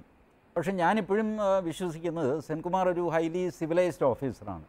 അദ്ദേഹം ഭരിക്കുന്ന ഗവൺമെൻറ്റിനെ എംബ്രാസ് ചെയ്യാനായിട്ട് ആരുടെയെങ്കിലും പേരിൽ നളിനറ്റോടെ പേരിൽ ഒരു FIR ഇടുക, അങ്ങനെയുള്ള കാര്യങ്ങൾ ചെയ്യും എന്നെനിക്ക് തോന്നുന്നില്ല. അതാണ് എൻ്റെ സുഹൃത്ത് ജേക്കബ് ജോർജ് ഭയപ്പെടുന്നത്. വേണമെങ്കിൽ ഒരു FIR ഇട്ടിട്ട് ഫയലിൽ കൃത്രിമം കാണിച്ചു എന്ന് പറഞ്ഞിട്ട് അന്വേഷണം തുടങ്ങാം. പക്ഷേ അപ്പോൾ പോലും ചീഫ് സെക്രട്ടറി പബ്ലിക് സർവൻ്റ് ആയതുകൊണ്ട് സർക്കാരിൻ്റെ അനുവാദം വാങ്ങിച്ചിട്ട്, സാങ്ഷൻ വാങ്ങിച്ചിട്ട് മാത്രമേ ഇൻവെസ്റ്റിഗേഷനൊക്കെ നടക്കാൻ പറ്റുള്ളൂ. അത് വേറൊരു നിയമപ്രശ്നമാണ്. പക്ഷേ അങ്ങനെ അദ്ദേഹം എംബ്രാസ് ചെയ്യാൻ പോകുമെന്ന് എനിക്ക് തോന്നുന്നില്ല. At the Phag end of his career ഈ ജൂൺ 30 വരെ വളരെ ഗ്രേസ്ഫുള്ളായിട്ട് കഴിഞ്ഞത് കഴിഞ്ഞു, ഇനിയെങ്കിലും കാര്യങ്ങൾ ഭംഗിയായിട്ട് പോട്ടെ എന്ന് വിചാരിക്കുന്ന ഒരു മാന്യനാണ് TP സെൻകുമാർ. അതാണ് അദ്ദേഹത്തിന് കിട്ടുന്ന പിന്തുണയും. അല്ലാതെ ഞാൻ അദ്ദേഹത്തെ പിന്തുണയ്ക്കുന്ന അദ്ദേഹം സംഘപരിവാർ ആയതുകൊണ്ടൊന്നുമല്ല. നോട്ട് നിരോധനത്തെ അദ്ദേഹം സ്വാഗതം ചെയ്തു എന്നുള്ളതാണ് ഈ സംഘപരിവാർ എന്നൊക്കെ പറയാൻ കാര്യം. അതിനെ ഒരുപാട് cross section of the society ഒരുപാട് അഭിപ്രായം പറഞ്ഞൊരു കേസാണ് നോട്ട് നിരോധനം. അദ്ദേഹത്തിൻ്റെ അഭിപ്രായം പറഞ്ഞു. അതിൻ്റെ പേരിൽ അദ്ദേഹത്തെ ബ്രാൻഡ് ചെയ്യുകയും ബഹളം വയ്ക്കുകയൊക്കെ ചെയ്തത് ശരിയായില്ല. ഇനിയെങ്കിലും പറ്റിയത് പറ്റി. എനിക്ക് ശ്രീ നൗഷാദിനോടും പറയാനുള്ളത്, ഇതൊക്കെ കഴിഞ്ഞതൊരു സ്വപ്നം പോലെ മറക്കുക. ഇനി അദ്ദേഹം സർവീസിൽ കുറച്ച് ദിവസമല്ലേ ഉള്ളൂ, ഒന്ന് സഹകരിക്കുക. അദ്ദേഹം മാന്യമായിട്ട് സർവീസ് തീർത്തിറങ്ങിപ്പോട്ടെ. അതാണ് ശ്രീ നൗഷാദ്. നോക്കൂ, നാളെ മുതൽ അദ്ദേഹം പോലീസ് മേധാവിയാണ്. നിയമസഭയിൽ മുഖ്യമന്ത്രി തന്നെ പലതും പറഞ്ഞിട്ടുണ്ടാകും അദ്ദേഹത്തെക്കുറിച്ച്. ചാനൽ ചർച്ചകളിൽ CPIM-ന്റെ വക്താക്കളും പലതും പറഞ്ഞിട്ടുണ്ടാകും. പക്ഷേ അദ്ദേഹം നാളെ മുതൽ പോലീസ് മേധാവിയാണ്. സർക്കാർ വല്ലാത്ത പരിഭ്രാന്തിയൊന്നും കാണിക്കാതെ അദ്ദേഹത്തിൻ്റെ കരിയർ, അദ്ദേഹത്തിൻ്റെ ടെന്യൂർ അദ്ദേഹം ഇവിടെ സൂചിപ്പിച്ചതുപോലെ നല്ല രീതിയിൽ അവസാനിപ്പിക്കട്ടെ എന്നങ്ങ് കരുതിയാൽ പോരെ?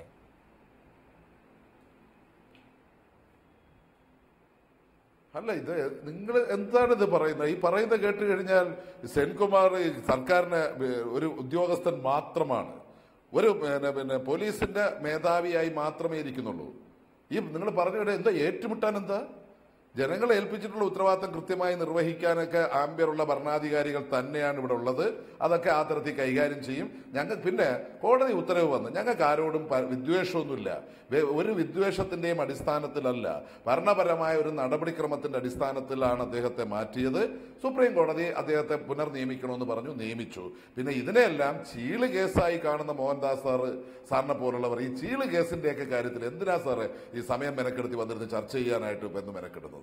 അദ്ദേഹം പറഞ്ഞതെന്താണെന്ന് വെച്ചാൽ ഈ രാജ്യത്തെ സുപ്രീം കോടതിക്ക് മുൻപിൽ ദിവസവും ചെന്ന് ഇവിടുത്തെ സർക്കാർ ഒരു ഉദ്യോഗസ്ഥനെ മാറ്റിയ കാര്യത്തിൽ ആ ഉത്തരവിന്റെ ഡേറ്റിൽ പ്രശ്നമുണ്ടോ, ആ ഉത്തരവിൽ 3 പേരുണ്ടായിരുന്നു, അതിൽ ബാക്കി 2 പേർക്ക് ഇങ്ങനെയൊക്കെയുള്ള വളരെ സില്ലി ആയിട്ടുള്ള ചോദ്യങ്ങൾ ചോദിച്ചാൽ അതിലെങ്ങനെ കാണും? അല്ല, അത് അഭിലാഷ് കയറി ഇടപെടണ്ട. തിരിച്ച് ഞാൻ എന്ത് മറുപടി പറയണം ചർച്ച ചെയ്യുന്നുള്ള തരത്തിൽ ഞാൻ അഭിലാഷിനോട് ചോദ്യങ്ങൾ ചോദിക്കുന്നു എന്ന് ഉണ്ണിത്താൻ അദ്ദേഹം പറയേണ്ടത്. അദ്ദേഹത്തിന്റെ നിലപാട് അദ്ദേഹം പറയുക. പിന്നെ എന്ന് മുതലാണ് ഇപ്പൊ സ്വാഭാവികമായിട്ട് ഒരു കാര്യം കൂടെ പറയാതിരിക്കാൻ നിവൃത്തിയില്ല. ഇദ്ദേഹം രാഷ്ട്രീയമായ വിരോധം എന്ന് പറഞ്ഞു. പലരും അങ്ങനെ ആക്ഷേപിക്കുന്നു. ഞാൻ പറഞ്ഞ രാഷ്ട്രീയമായ വിരോധമുണ്ട് എന്ന് പുറമേക്ക് ഇന്ന് വരെയും പറഞ്ഞിട്ടുള്ളത് സെൻകുമാർ അദ്ദേഹം തന്നെയാണ്. അദ്ദേഹത്തിന് ഈ ഗവൺമെന്റിന് രാഷ്ട്രീയ വിരോധമുണ്ട് എന്ന് പറഞ്ഞാൽ ഈ ഗവൺമെന്റിന്റെ രാഷ്ട്രീയമല്ല എനിക്കുള്ളത് എന്ന് പറയുന്നതിന് തുല്യമല്ലേ അഭിലാഷേ? അപ്പൊ ആ ഭാഗമൊന്നും നിങ്ങൾ ചർച്ച അല്ല, എനിക്ക് അങ്ങനെ അഭിപ്രായമില്ല കേട്ടോ. ഒരു ഉദ്യോഗസ്ഥൻ എന്നോട് രാഷ്ട്രീയ വിരോധം തീർക്കുന്നു എന്ന് ഒരു പരാതി പറഞ്ഞാൽ അതിന്റെ അർത്ഥം അദ്ദേഹം മറ്റേതെങ്കിലും രാഷ്ട്രീയം കൈകാര്യം ചെയ്യുന്നു എന്നായിക്കൊള്ളണമെന്നില്ല. നിഷ്പക്ഷമായി ജോലി ചെയ്യുന്ന ഒരു ഉദ്യോഗസ്ഥനോട് രാഷ്ട്രീയ വിരോധം തോന്നാമല്ലോ ഭരിക്കുന്ന കക്ഷിക്ക്. DGPയുടെ കസേരയിൽ ഇരുന്നുകൊണ്ട് അദ്ദേഹം നിയമം നടത്താൻ ശ്രമിക്കുമ്പോൾ സ്വാഭാവികമായി ആ നിയമം നടത്താൻ ശ്രമിക്കുന്നത് വഴി ചില ആളുകൾക്ക് വിരോധം സമ്പാദിക്കേണ്ടി വരും. അത്തരം ആളുകൾ ആ വിരോധം തീർക്കാനുള്ള ഒരു അവസരമായി കിട്ടിയ അധികാരം ഉപയോഗിക്കുന്നതാണ് സെൻകുമാർ പറഞ്ഞത്. ഉണ്ണിത്താൻ, നൗഷാദിനെ ഇനി കൂടുതൽ വിഷമിപ്പിക്കല്ലേ? അദ്ദേഹത്തിന് ബുദ്ധിമുട്ട് നമുക്ക് നന്നായിട്ട് അറിയാമല്ലോ. അതിലേക്കൊന്നും പോണ്ട. ഇല്ല, എന്നാ പോകുന്നില്ല നൗഷാദ്, അങ്ങയുടെ പ്രയാസം ഞങ്ങൾക്ക് നന്നായിട്ട് അറിയാം. ഇവിടെ ഒരു ബുദ്ധിമുട്ടുമില്ല. അല്ല, അത് നിങ്ങൾക്ക് പ്രയാസമായിട്ട് തോന്നുന്നു. ഇവിടെ ഒരു പ്രയാസവും ഇല്ല, ഒരു വിഷമവും ഇല്ല. ഇവിടെ ഒരു മഹാ അത്ഭുതങ്ങളൊന്നും സംഭവിച്ചിട്ടുമില്ല. നിങ്ങൾ അതിനെയൊക്കെ മഹാ അത്ഭുതങ്ങളാക്കി മാറ്റാൻ പരമാവധി ശ്രമിച്ചു നോക്കുന്നു. നിങ്ങൾക്ക് ആ താല്പര്യങ്ങളുണ്ട്, അത് നിങ്ങൾ നടത്തിക്കോ.